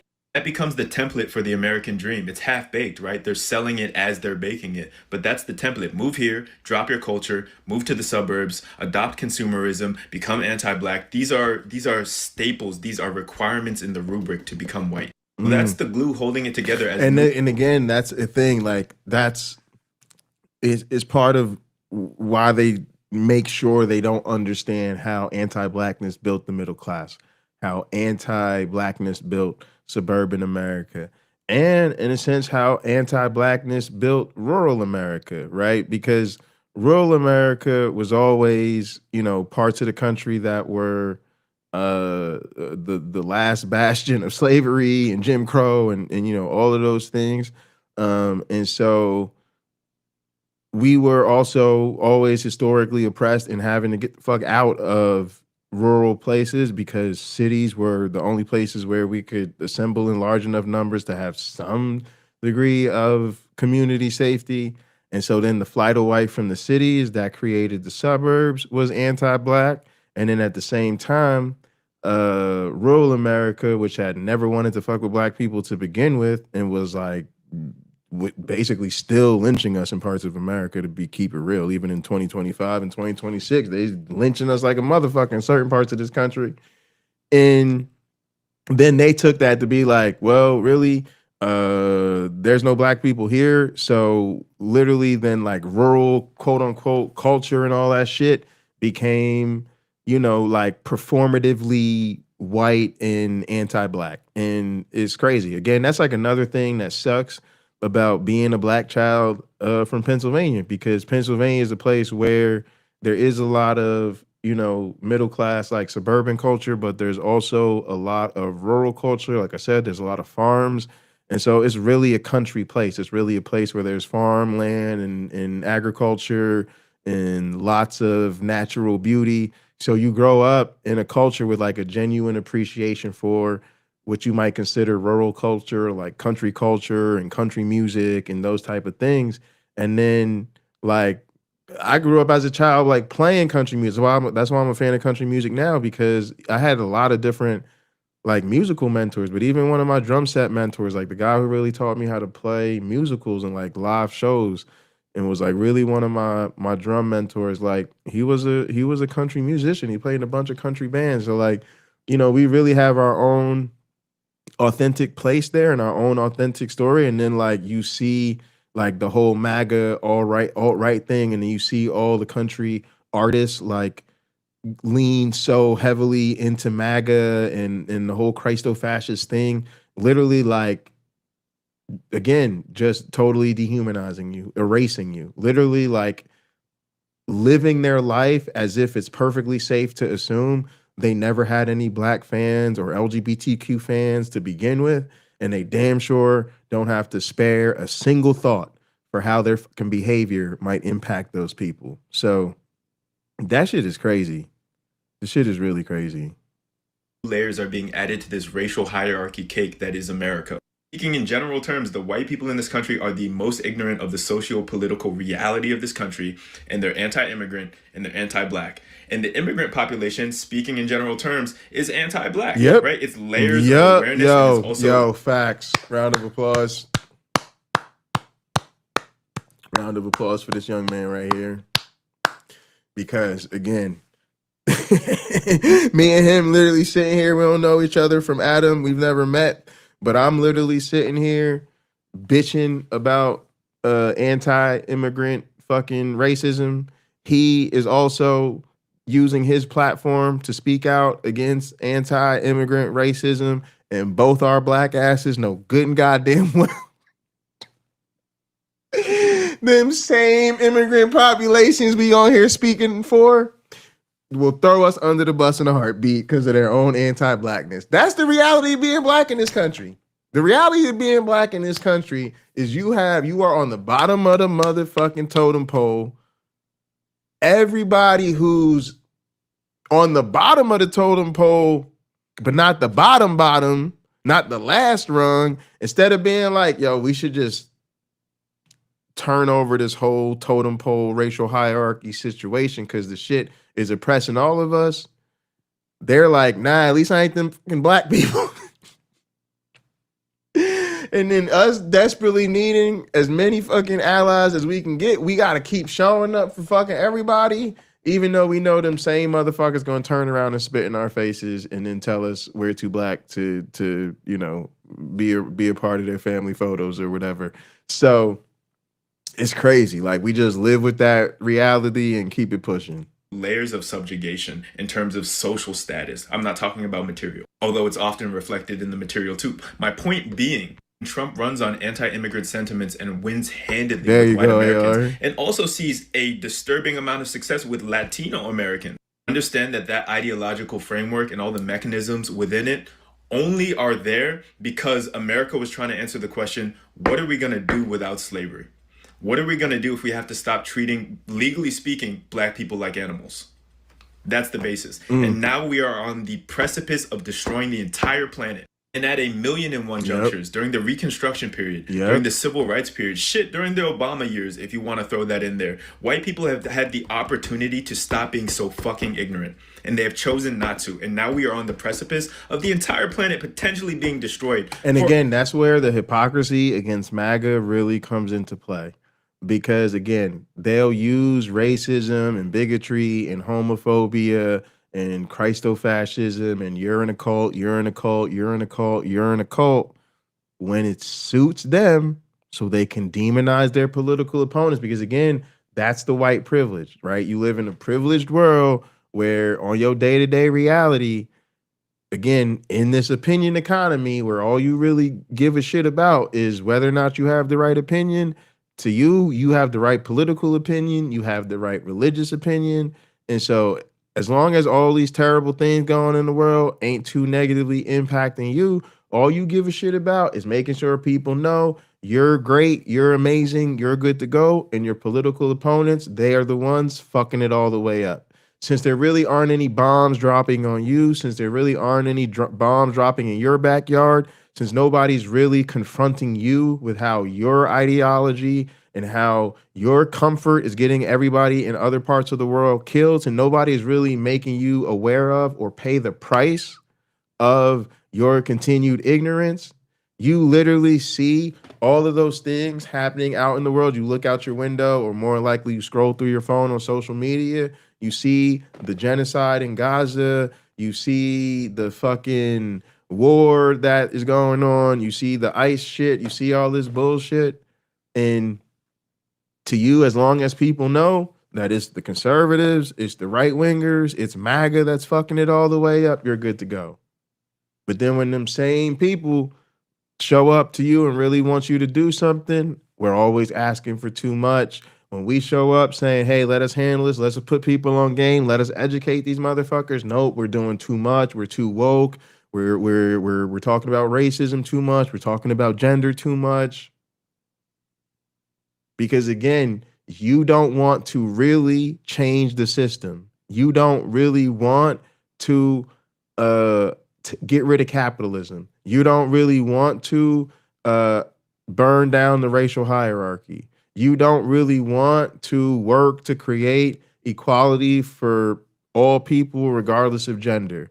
You don't really want to work to create a world where poor kids have the same educational opportunities as rich kids. To you somewhere deep inside of you still has bought into the bullshit that somehow poor kids deserve a less valuable education because of what you are allowed to rationalize, or I should say justify, because it's more of a justification, by blaming their parents and ignoring the actual structural circumstances that create those inequalities to begin with.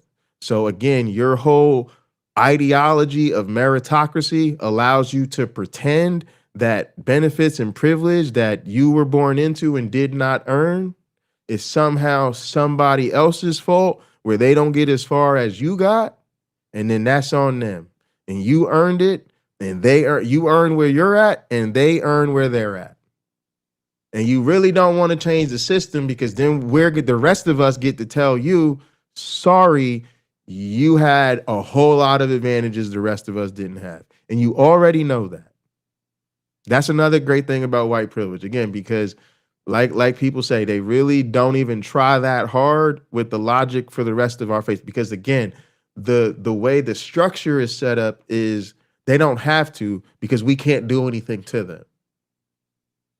That's the way a racial supremacy hierarchy works. Just by being white and benefiting from the marginalization of all these other people means, because all those other people are automatically marginalized, you might see their pain, you might hear their pain, you might be able to literally scroll through your phone and see them crying out to you, but you can safely ignore it because they don't have the means and the access and the resources, or quite frankly, the goddamn motherfucking time and energy, because they're working so hard just to survive, to really hold you accountable and fuck your life all the way up. So again, as long as you have the right opinion socially, politically, and religiously, and all the problems of the world can be blamed on the fucked upness of the people on the right, we don't have to talk about how fucked up you are. So I suggest you don't watch this channel, because I swear to y'all, and y'all know, I spend way more time criticizing liberals than I do criticizing conservatives. Again, I already know the conservatives want me dead. Most of them will actually more or less tell me to my face, and we could keep it pushing. But when you come around talking about being anti-racist, anti-genocide, anti-sexism, anti-discrimination against LGBTQ people, and then turn around and your white ass goes and worships the same slave commanding, genocide commanding, rape commanding, women are property commanding God, and you worship it, get the fuck out of my face. Because again, the MAGA motherfucker is going to tell me, Jay, I don't really know anything about you. I just think because you're black, you know, maybe you didn't earn your fucking position as a professor and you benefited from DEI. Cool. You know what I mean? Like, whatever, bro. All right. But it's the motherfuckers that want to play in my face about their values and then turn around and uphold the same motherfucking system that actually has its boot on my neck. Y'all the motherfuckers that get the smoke over here. A myriad of reasons, but the most pressing being nuclear warfare. So for me, on a personal level, I no longer have the capacity for the fragility of white ignorance. Final point being, now that it's been made the entire planet's problem, the entire planet needs to understand this. The entire planet needs to shame white America into being better. Period. Yeah. You're fucking up the species. Yeah, and honestly, white America, here it comes. Here comes the part that y'all gonna have to deal with. I know some of y'all are waking up from the MAGA fucking days you've been in, and the rest of y'all are fucking high on James Tallarico dust. But Jesus isn't real. You know, I'm sorry. I was that was supposed to land like a very serious fucking message. But yo, it's crazy how that's the state of the fucking world, y'all. The world is literally burning, and it's burning because we cannot tell white people magic sky daddy that commands genocide and promises to burn everybody that won't lick his nuts doesn't exist. That is privilege. When your emotional satisfaction from believing a motherfucking fairy tale totally trumps the literal apocalypse it is about to make the rest of us have to live through in the real world. That's what I mean when I say, damn, it must be nice. That privilege shit must be nice. Imagine being so privileged that you can totally live your entire adult life without any serious scrutiny of your magic man in sky narrative, as that shit destroys the motherfucking world. And nobody will look you in your face and tell you you're in a cult and we ain't playing this shit no more. Damn, y'all got the game on lock, for real, for real. For real, for real, that's the problem with white privilege. White privilege has the game on lock. Like, they're like, yo, we really run this shit. In case y'all forgot who it was, what time it is, let me remind y'all, we run this shit. That shit is crazy. Without even touching the religious component of all of this. Who taught you to hate the texture of your hair? Who taught you to hate the shape of your nose? Who taught you to hate the yeah, that would be dope, Chatty. To such extent that you bleach? Who taught you to hate yourself from the top of your head to the soles of your feet?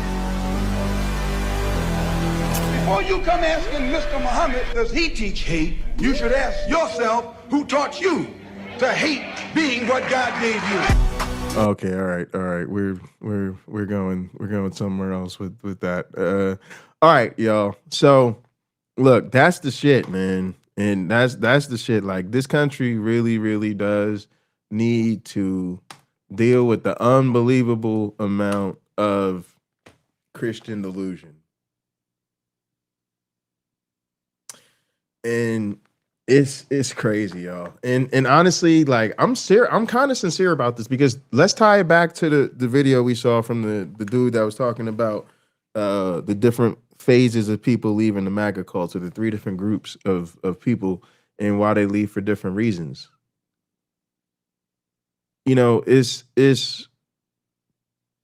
one of the things he was really saying is that, like, when it comes to the really hardcore, you know, the cultists that'll never leave no matter what, the people that, storm the Capitol or whatever, like the people who do it that hard, there's just not enough of them to really steer the ship. Like, if the rest of us was really moving a certain kind of way, there's just not enough of them to really be much of a threat to us. That's why they've been so marginalized most of our lives.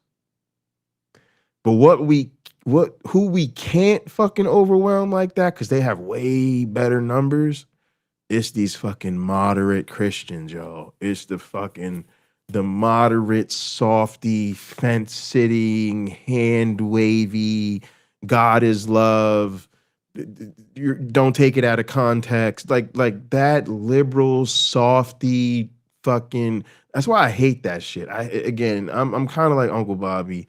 It's much easier to stab somebody from 6 inches than from 60 feet. So again, the motherfucker who's gonna just roll through my neighborhood on a KKK horse with all done in white, I'm gonna just stay in my house and watch that motherfucker, make sure that motherfucker's gone. And again, I know exactly who the fuck to stay away from. But the motherfuckers that want to show up my door with a basket of cookies, oh, we just saw you move into the neighborhood, we haven't seen anybody helping you around here, we were wondering if we could show up and pitch in and help you spruce the place up, and you know what I mean? Oh, yeah, we're going out to dinner later. Hey, we go to this really fancy spot. Food's fucking killer. Don't worry, it's on us. You want to roll? You know what I mean? That motherfucker that wants to wine and dine you, you know what I mean? Like, that's the motherfuckers you got to watch out for. And again, they worship the same God. They worship the same cult. They worship the same cruelty. But then they cherry pick. They cherry pick their version that they like, the soft, lovey-dovey version. And then they basically treat you like you're some kind of hateful monster if you call out, like, yeah, that's a bunch of bullshit. All right, y'all. Let's go ahead and get ready to set up for the main event. I'm going to take a real quick break, and then we're going to get into the main event. All right, let's do it. I'd like to take a moment to thank the sponsor of today's broadcast. Us. That's right, motherfuckers. This shit right here is real, independent, secular media. We have no sponsors, no advertisers, and we sure as hell don't have billionaire backers. We don't think billionaires should exist, so they don't call, and even if they did, we wouldn't answer. Let's keep it all the way real. We are not popular. Conservatives don't like us because we tell the truth. Liberals don't like us because we tell the truth. Believers don't like us because we tell the truth. And honestly, even most atheists don't like us because we tell the truth. So if you want to support a channel that's actually independent, not corporate branded, not billionaire funded, not algorithm approved, you can do it completely for free. Like the video, subscribe to the channel, and most importantly, share the content far and wide. Put other creators on to what we do. Tell them to check out the channel. Encourage them to collaborate or maybe even debate live with the community. And if you want to help keep the lights on or dream with us about a future where we can do this full time, you can drop a few ducats through Ko-Fi or become a member. Most importantly, stay connected with the movement. Join our Discord and pull up to our live headquarters inside Work Adventure. All those links are in the description. This isn't passive entertainment. This is a takeover. We are taking over the internet. All right, y'all. So this next story is kind of at the intersection again. It's a little bit of a mixed feelings thing. It's really a tragic story. It's really very, very, very sad what we're about to watch. But again, it gives me a perverse sense of hope. It's about Epstein a little bit, so yeah, we'll just get straight into the Epstein of it all. It's similar to how I feel about the Epstein victims themselves. That it breaks my heart every time, especially given what happened to our friend Nancy, and just having to learn these hard lessons that I've been learning about the realities of violence against women and how difficult it is for women to be believed no matter what happens or what they're willing to do. And so at the same time, to have to sit back and then see the Epstein victims dragged in front of the whole world because part of this fucked up, torturous society that we live in is, it's not even, I realize, to me at least, it's not even that we don't believe people until we've seen way too much.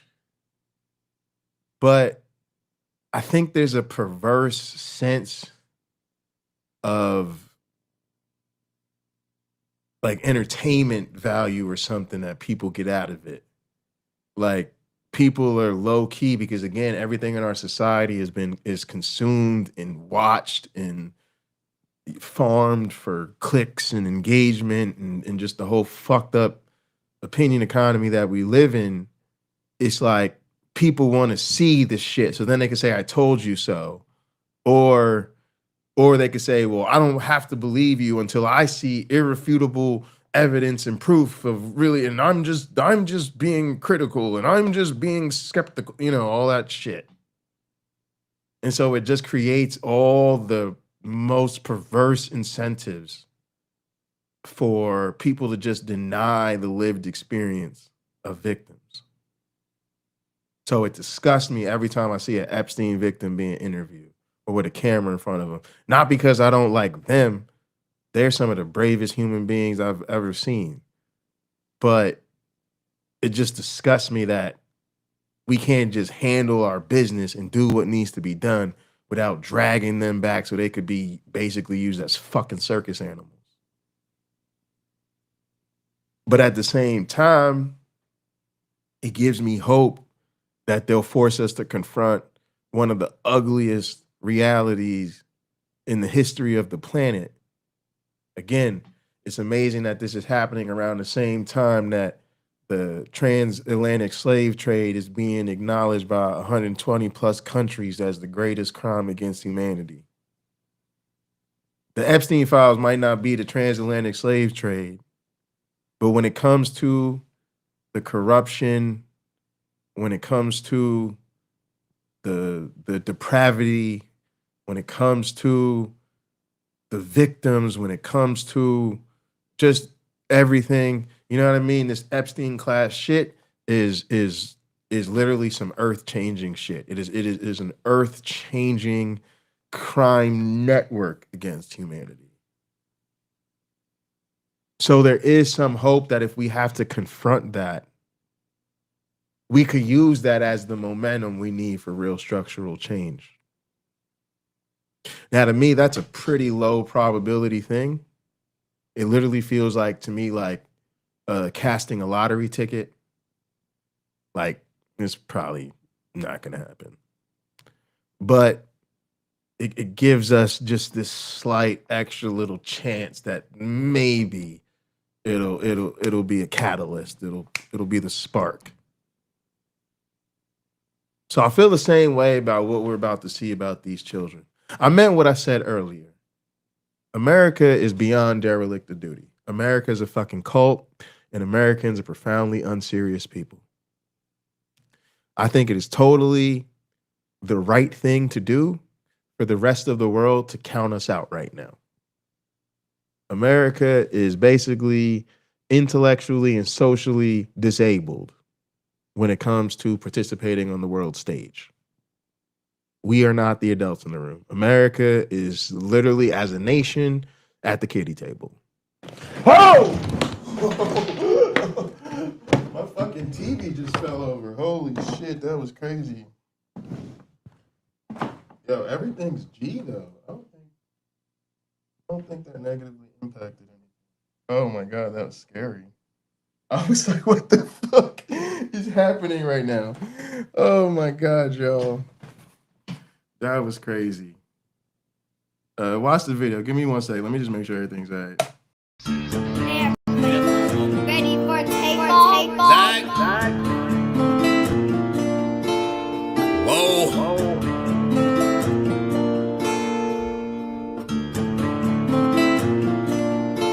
Working hard on my stump, what's the problem? I ain't had shit to show, being modest. Now it's grams of the wax for my conscience. Bron James in LA, you're on collars. I've been jumping on them planes like a hobby. Still moving with the pack like my partners. Just a John on them jets cause we wildin'. But the bowl is a party on the island, moment of silence. So good, get back to the topic. Grew up, it was me and Flocka. Grandma's and Big T, this my mama. I ain't even for the pain when my pots flip. Knew his name, that's it, never bothered. Mom said, you the man, son, you got this. Ever since I found a way to go and pop shit. Hold up, blaze through a whole zip. Took a seat at the table of my first flip. Days in red roof for my first whip. Spent the money with the gang, never post pics. Seen a change in the game, had to coach it. Never let them take my wangs in the mold, bitch. Ever made in a month, nigga. Used to serve him at the minute, just the front, nigga. Goddamn. Had to grow up quick, I made my own rules. Had my first child, got it jumping with music. Can't really hang with nobody who losing. I thought by now that you would go and get it, but I could hardly see niggas this distant. Know you get cropped if you not in the picture. And I made that tag and went got a bag. Shots to the Henny and OG prescriptions, put rebel shit on the map. Took a leap from where I started at. Started ballin' now I'm Chris Paul and Cass. Got him steady calling for the mold, but I'm on a roll, gotta call him back. And that's all fact.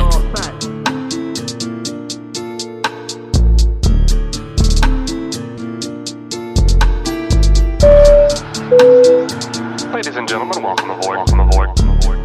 All carry-on items should now be stowed securely, either in an overhead bin or under the seat in front of you.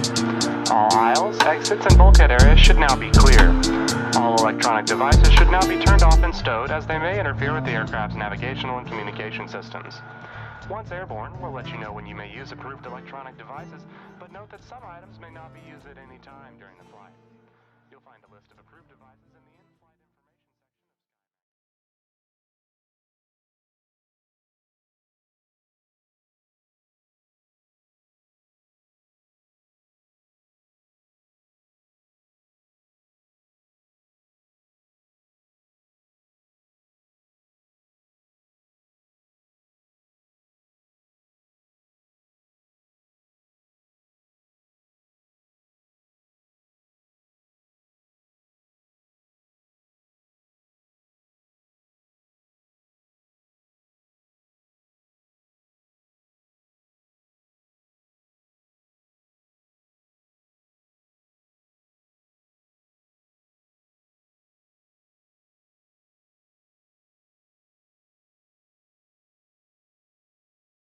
Oh shit, it muted me. Yeah. Thanks. Good looking. So yeah, we all right. I think I just knocked over the TV. I don't know. I must have pushed up on something. But yeah, I don't know why it muted me. It does that. Oh, I think it. I don't know why. I'm guessing maybe it does that when I change my interface. I'm not really sure. But yeah, I don't know why it muted me because I muted my mic at the board. I don't really press the mute button inside the thing. But nah, y'all should hear me. I unmuted myself. Oh yeah, we're good. All right. But yeah. So what I was saying is like the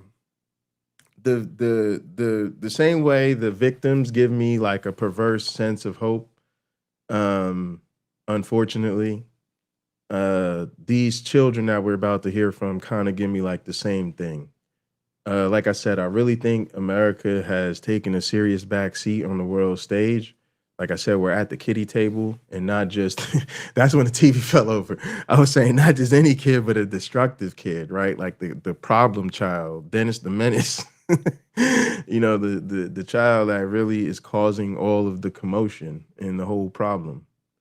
And so I think it's really responsible for the rest of the world to just be like, yo, we're not fucking with America right now. Like y'all can't be counted on. Y'all are not serious. Y'all are not ready to do what needs to be done. You're way, like I said, we're way behind Europe in terms of just quality of life and social values and being responsible citizens of the world. Like America's just, again, America, people think I'd be fucking just trying to be mean or something, but like Americans are not serious people. America's not a serious country. I live here. Lived here my whole life. Americans don't give a fuck about nothing. Now, I don't necessarily blame all of that on the people. Again, they're in a fucked up system. They're in idiocracy. The whole system is designed to keep them deaf, dumb, blind, and just comfortable enough to not really give a fuck. But there are consequences to that. There are, like Uncle Bobby says, you make your decisions, and then whether you wanted to or not, you accept the 5 minutes after. You've just chosen whatever comes with it. And so these are the consequences of this country being a cult. In a very serious time, the world can't count on us.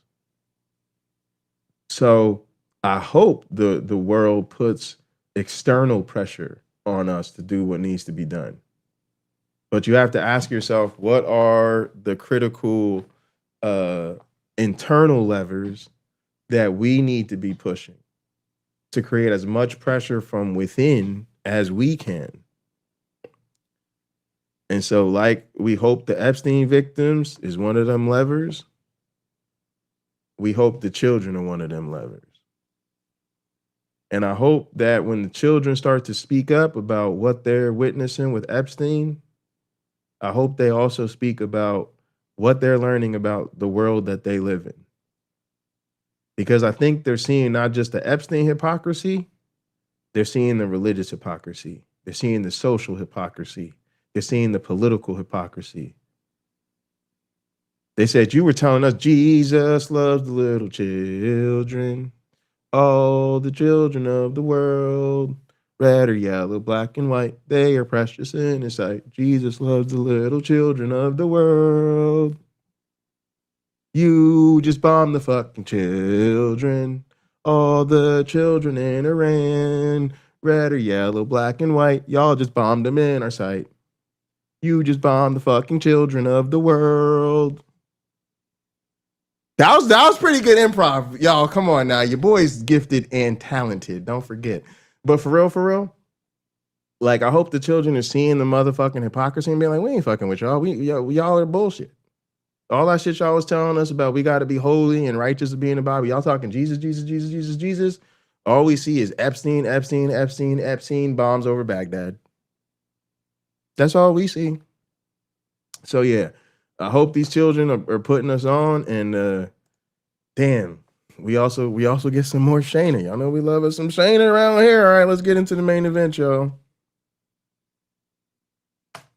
Watch this video, then we'll talk. I don't think many adults have actually thought about what it's like growing up right now with everything we learned about the files. Because for you, it's a news story. It's something you can debate about online and turn off the TV and go back to your normal life. Damn. You can compartmentalize it. But kids can't, because the files don't talk about abstract problems. They talk about kids our age. When we hear adults arguing about it, minimize. I'm just saying, okay, I did the damn thing again. Okay, I'm just saying, I need to talk to my supervisor and be like, this child needs a scholarship. Just look, if you want to do what is best for this institution, give this child a full scholarship right now. Lock this child up while you still can. Get this child to sign on the line that is dotted to attend our university when the time is right. Listen, y'all got me fucked up. Y'all think sports are the only people who are trying to scout talent on behalf of academic institutions. Nah, goddamn it, the professors and the researchers are trying to get up that intellectual capital. Get this critical thinking child a goddamn college education stat right now. Damn, this child putting y'all on game. This child willing to call all the grown-ups out. All the grown-ups out. She gives zero fucks about your feelings. I love this child. Oh my goodness. Get it, girl. Pretending it's just another headline, it doesn't feel distant to us. It feels personal. And a lot of parents think their kids are protected from hearing about it because they don't watch the news or have social media. But that's not how information works. Kids talk. We hear things from each other in the hallway, at lunch, and even outside of school. There's literally a computer game kids pass around during class called Five Nights at Epstein's. Damn, that child just embarrassed the entire society. When I tell you America is not a serious place, when I tell you Americans are not serious people, this child right here is explaining it to you. She literally just said, y'all are so fucking ridiculous. Do you know the actual children are just passing around a game called Five Nights at Epstein? This is the new Silent Hill. This shit has become literally our version of Resident Evil up in this bitch. Damn, child. This child putting us on game, y'all. I swear to you, I'm not even joking to y'all. I really do have students that I respect so much and I learn so much from. I've literally told them, like, you could teach the class. Like, I feel bad because honestly, the schedule's like busy as shit, but I literally be thinking, like, they've inspired me so much that I'm like, in the future, I'm trying to figure out how I could structure my classes. So like one day I could just have a student teach. Cause I have some students, I swear to God, they could just read the fucking chapter. I could give them the slides and be like, you don't even need to use them. You could just do your own thing. And I swear to you, they could teach class. They're so good. They be taking their notes. When they be fucking contributing to the discussion, I just sit there, start taking my goddamn notes. Like, goddamn, child, this child is putting us on game. This child, I would let this child teach this class.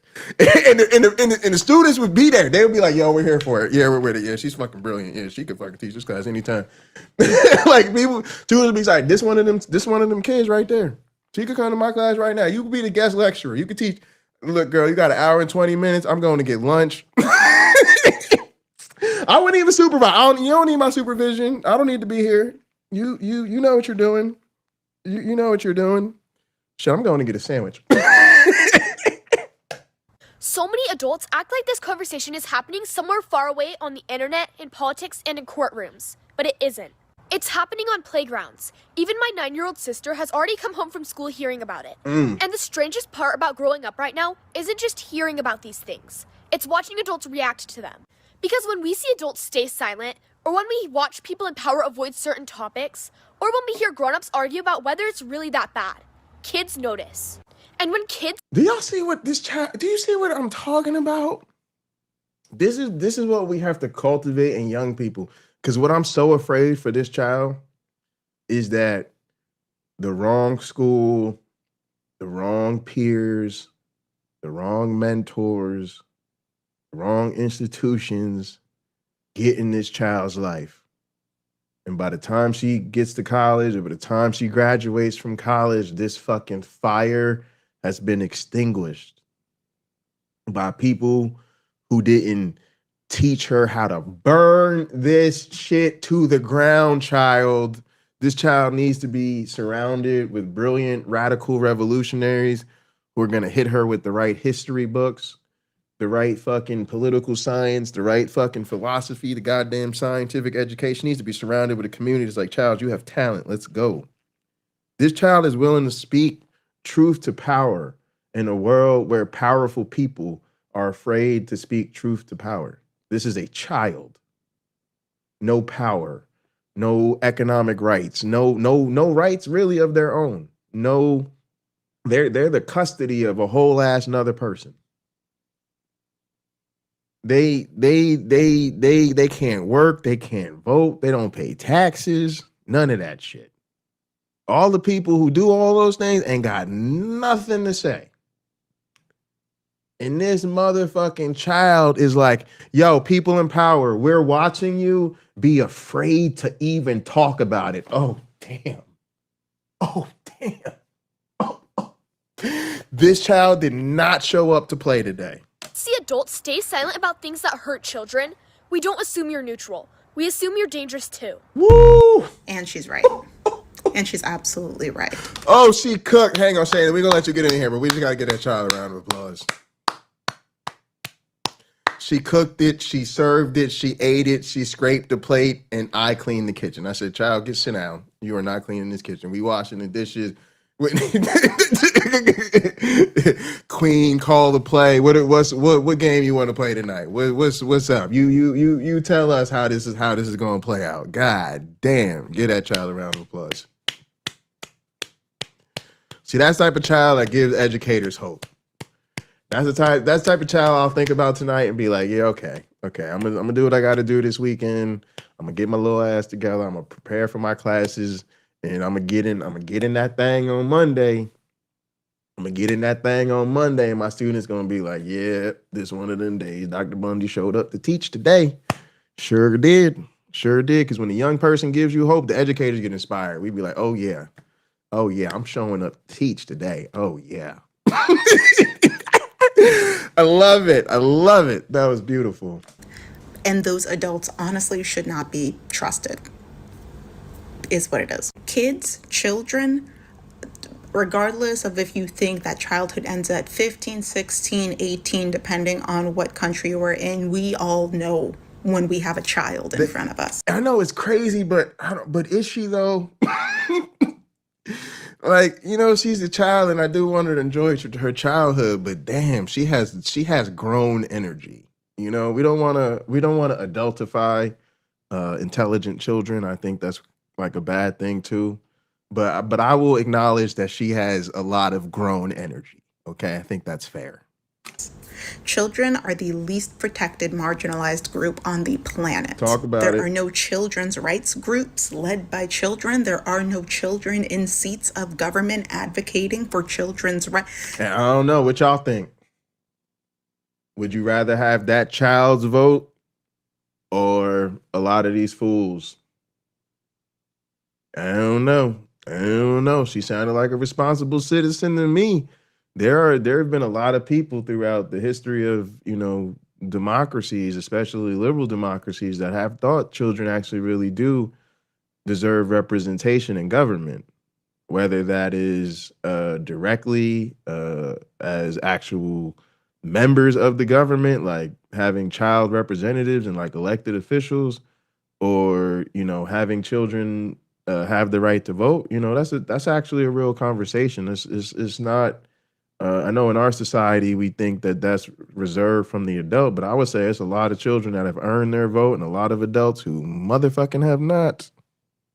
All they have are the adults that happened to birth them, and that's really a coin toss. So when I get on here and other child-free or child-full, I don't know, parents, that's what I mean. Oh my God, child-full people are parents. Yeah, a religious person. Yeah, I know. I had the same issue with trusting a religious person, because it's like, I know what you're willing to ignore, and what you're willing to ignore is the very same things that will fuck my life all the way up. But yeah, the idea that like we have these cult believers who are fucking judges and like literally can take our lives away and shit is scary. Sorry, I'm getting back. I'm focused. But when folks get on this internet and tell you to talk to your kids, this is a big reason why. Yes, yeah, because Patty's there with are it. like other people, entities, internet programs, whatever, that will be reaching out to your kids, and you should probably give them some information about how to safely navigate different spaces. That would be nice. That is necessary, and a lot of parents aren't doing that. But also, your kids are getting informed. Your kids are informed, and they're watching you. And this is not, like she said, this is not a hypothetical. This is not maybe one day something like this could happen. No, This is not a drill. And that young lady understands this is not a drill. This is not a political football. This is not a television debate. This is something that really happened to these children who are now, these brave women who are coming forward and they're watching us do nothing. And they're like, I see it. And now they know that all that shit about protect the children this, protect the children that, children have learned what we talk about all the time on this channel. Oh, it turns out y'all didn't really give a shit about children. Again, they've realized, oh, you were just using children as a tool to shame your political opponents. Same thing we talk about with marginalized people. We talk about liberals don't really give a fuck about marginalized people. They just use racism and sexism and the blase and the glavinoids to shame their political opponents. And every time we try to show up and get them to actually do something, they say we're trying to do too much.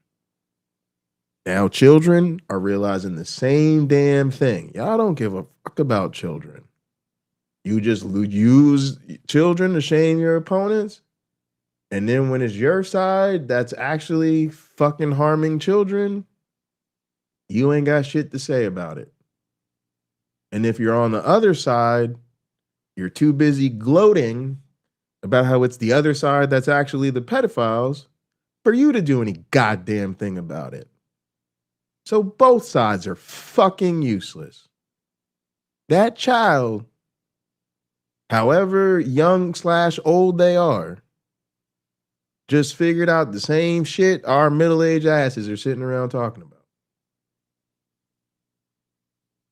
This happened to kids that are your kids' age, and they are hoping that you will be able to comfort them, to at least talk to them, give them some kind of information, let them know that their home is as safe as possible, that their parents are as safe as possible. And a lot of adults, and I've talked about this a bunch of times, I recognize there's a lot going on in the United States right now. I recognize that the news can feel overwhelming to a lot of people. And I know a lot of adults that are choosing just not to participate with the news, that are choosing to turn it off, to watch literally anything else, to distract themselves by any other means. Yep, that's one of the things I fucking hate about my mother. She is such a privileged fucking cunt.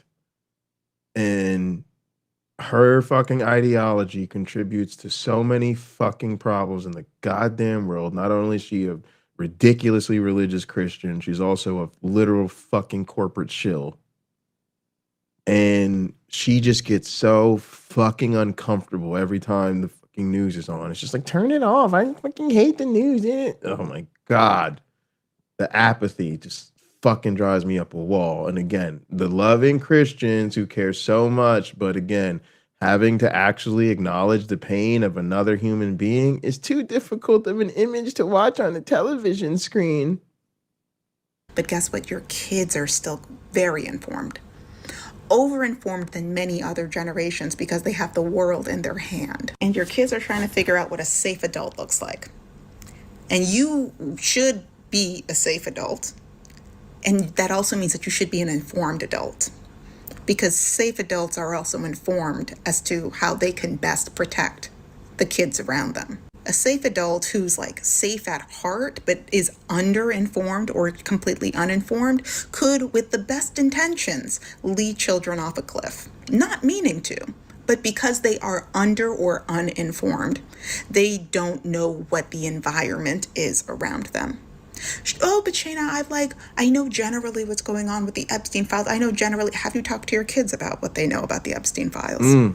There's a high likelihood that your kids know more about the Epstein files than you do.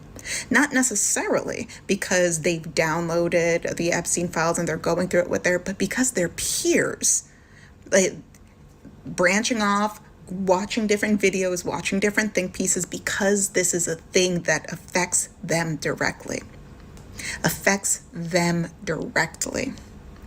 And it's not just conspiracy theory anymore. It's not just a movie with a few million in special Yep. effects. It's not, these are powerful people.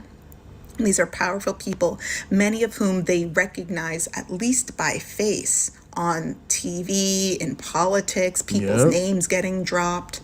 And then to make things even more, if you have a kid that is critically thinking and paying attention, they're watching potentially some of the older Gen Z / millennial babes like myself, learning that all of our fashion, and the fashion that is still around today that a lot of these kids also like to participate in, the Hollisters, the Abercrombie and Fitch, the Limited 2 doesn't exist anymore. Oh my God, y'all, we have to do a stream about Essentials Fear of God. I hate that brand. I hate the fact that being a college educator means I just have Essentials Fear of God propaganda clothing in my goddamn face all day. It's basically become the new cross necklace, this Essentials Fear of God clothing line. And it's just like seeing a young person voluntarily drape themselves in cult propaganda is a feeling that's very hard to describe. It's very weird to think about all the things that people think of as all the crazy shit students are supposed to be doing when they're in college is actually like healthy behavior for like a young person. So when you're like, are kids like partying and like experimenting with relationships and like drinking and hanging out with their goddamn friends all night and all that shit? You're like, I fucking hope so. It's goddamn college. And then you're like, well, here's this really well-behaved child that obeys every order that's ever been given to them and calls their mom every night and goes to Bible study 3 times a week. And I'm like, oh no, oh no, oh no, what are we gonna do? it's like, that's the child that fucking scares me. And again, it's not that I don't want them to have a good time in college. It's just like, you see the identity investment. You see that, they're making it how they want everybody to relate to them. And you're just like, come on, kid. It breaks my heart. But they're like, oh my gosh, everything that I wear has been curated by pedos, by the people on this list. They want me to wear this. They want me to look like this. They've dominated what the beauty standards are. Are they why I feel bad about myself? Are they? And they got to talk to your kids, because if you have a critically thinking child, there's a high likelihood that they are asking themselves these questions. And if they can't come to you, then they're asking themselves, why can't I go to my parent? And I don't think the answers that they come to would make you feel good and warm and fuzzy. Yep. Do I think you have to have all the answers? No, nobody has all the answers. Do I think you should have some answers? Yes. Do I think that you should be as informed as possible when it comes to what is going on in the world right now? Yeah, and the other thing is, it's about deconstructing your fucking entitlement. Because again, you grew up with that suburban, very constructed, very deliberately racially stratified and socially constructed middle-class suburban reality that created the current state of white America. And so now you as a parent had a very specifically peculiar type of education. And then you've been maximizing and prioritizing your comfort. Like that's your whole thing. And again, now you're raising a child that's going to resent the fact that they pretty much see that you're useless. And that again, in the most serious of times, you have nothing to say, no questions to ask. There's no sit downs. There's no conversations over the dinner table. You would rather just pretend it's not happening and watch Love Island. And your child sees that. And when they grow up, and they have their independence and they get to decide how they want to live their lives and who they want to spend their time with, and they decide you're not the type of person they really like, then you're going to be complaining about how your children are cutting you off and going no contact and they're so woke. Oh shit, do I live that? Oh, I guess, damn kid. Hit me up when that shit happens. We gonna be all right. Yes, especially if it involves kids, your kids. And this is, I recognize that for a lot of people, honestly, I can't even say that anymore. I can't even say what I was going to say anymore, because what I was going to say was that I recognize that for a lot of people, nobody thought that technology would advance to this degree. And so there's like this massive learning curve that people are doing. But honestly, a lot of the kids that are born nowadays were born to people that were already in the technology era. Like the millennial, I'd like to say like a mid-millennial at like 33, getting ready to be 34. And I have friends who have fully functioning kids, like in late elementary school, early middle school. I have mentored kids that technically, if I gave birth when I was like 17, 18. Kids are not ignorant, and they also haven't had their authenticity socialized out of them. They haven't learned the unfortunate lessons of how authenticity usually creates backlash. And again, that's what I hope isn't programmed out of these kids. You know, the thing I think about is at least they have an opportunity to know what's really up. You know, again, we were at least speaking for myself. I was a kid who was a you know, certainly didn't struggle in school, and you know, I definitely did a lot of critical thinking about a lot of very serious issues, because I grew up with my dad, also like not the same amount, but like involved in politics from a very young age. So I always had to deal with shit. And then because of the whole racial situation of I grew up, like my mom always hated that. She always was like, you don't get to be a kid. Like you've had to deal with adult issues your entire life. But I still didn't have as much of an appreciation as a child growing up today just because we didn't have the same access to information, and we didn't have the same sort of heightened moment of, you know, international and world crises that these kids are living through. So if we don't beat it out of them, for lack of a better way to put it, you know, kids like the one that we heard from at the beginning of this video, you know, have a real opportunity to integrate in a way where they can like mature into, you know, very, very autonomous adults who really can become change agents if we don't fuck them up along the way. Like there are kids that I've mentored that are now graduated from college. Like, it's possible.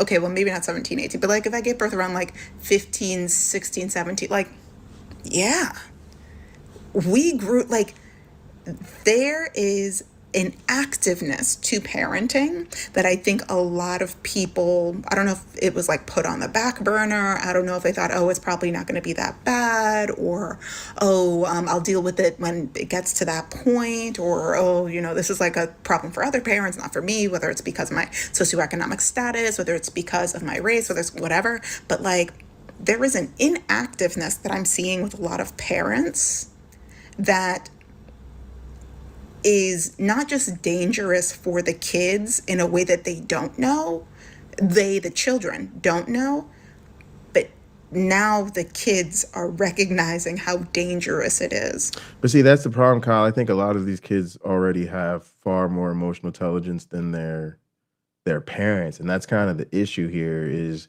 and that's how a lot of us are too, is like your your parents are the children in your relationship. Your parents are the ones who, you know, live in a bubble and have all this crazy ideology that keeps them comfortable and can't have real conversations about what's going on in the world, and everything has to stick to like elevator level small talk. Like, again, it's that killer comfort, because again, a lot of our parents and shit, they were raised by the silent generation. So then they didn't give us any fucking emotional intelligence. We had to develop it surviving a world that fucking hates us. You know, that's one of my things is like, whatever smidgen of emotional intelligence I've managed to cultivate, I very much had to learn as a real adult. That's one of the developmental shortcomings I felt like I have because of the way I was raised, is that the critical stages in life when I should have been learning emotional intelligence and boundaries and how to use my words and express my feelings and all of that stuff, I was being raised in a cult and taught to put all my emotional cares in my prayers.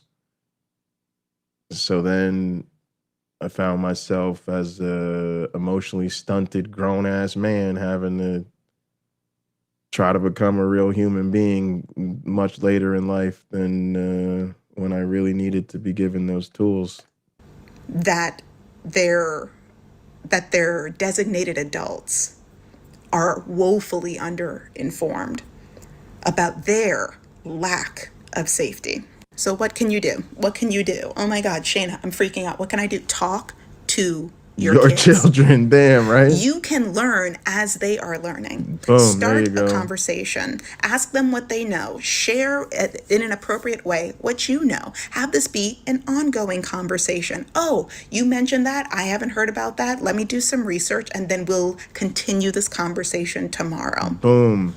Magic. Talk. That's dope right there. To the people you produce. And for all of the people that don't have kids or have a kid and they're contemplating more, if you can't do this, if you can't do that, and don't expect that it's going to get easier in like 2, 3, 4, 5, 6 years. What evidence do we have that it's going to get less complicated? If you can't do this as a bare minimum, wrap it up, snip it up, suture it up, hysterectomy it up, whatever you... And again, but see, that's another problem in this country. Another problem in this country is the natalism of Christianity. It is literally, again, like, people talk about MAGA. And again, it's back to this liberal hypocrisy about MAGA. I know a lot of y'all was probably tripping. I hope you see I wasn't fucking playing. I told you I don't clickbait y'all. I really did want to express some sincere sympathy for MAGA today. And this fits right into it, because we play this fucking game where it's supposed to be so cute to be a Christian. And then we let that same Christianity rob our education system and send these kids to, you know, put fucking PragerU in the goddamn classroom, or pull them out of school altogether and private school them so they don't homeschool them, so they don't learn about evolution. And so they don't have gay friends. And we know part of what that fucking mission creep is to make them young, dumb, and full of cum. Because they want them to get married young and have babies. So that they literally don't become those liberal woke career women who go to that pesky college for a real degree. They want you to not go to college would be preferable, but if you are going to go to college, please make sure you're there to major in the MRS degree, and that you're really just there to find a good, godly husband who you can have babies for.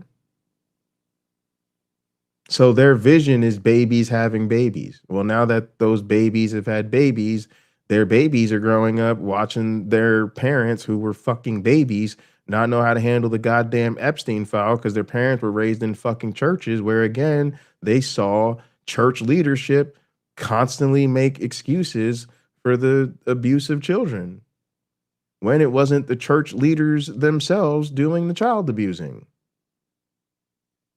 And then they'd watch the congregation console and continue to elevate the motherfucking pastor. And then once in a while, like we just saw in Texas, they saw a pastor who gets caught up in a whole pedophile crime situation do a hot 6 months and be right back in the pulpit.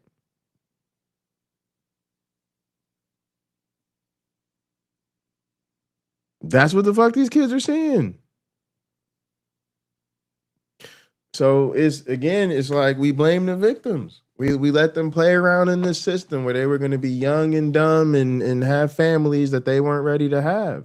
And so part of this thing is we need to have this conversation about stop telling these people who literally don't have any education and cannot care for themselves that they need to keep popping out these motherfucking real human people that are going to grow into adults. So we have to actually stop, we have to push back. We have to actually say, stop this fucking madness, because these young people are not ready to be parents. But they don't give a fuck. They just want them to keep pushing out babies so that the electorate doesn't become too brown.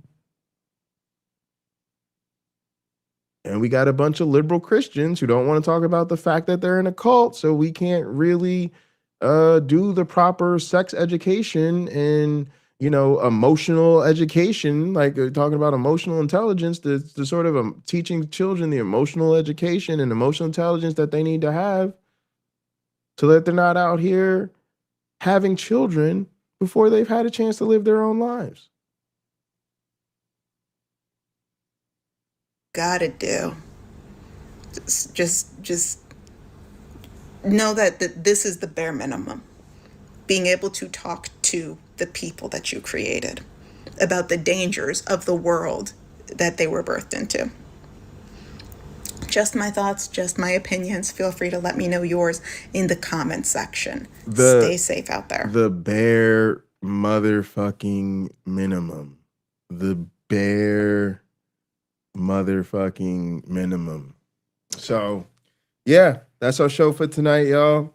I really do hope that people take these children seriously. I hope they go viral. I hope, I don't know. It's like I said, it's like the victims. We just sit here with our fingers crossed and hope that one of these things will be the catalyst and the spark. And if not, that the cumulative effect of all of these things will serve as the catalyst and spark that we need to make some real motion and get some real momentum.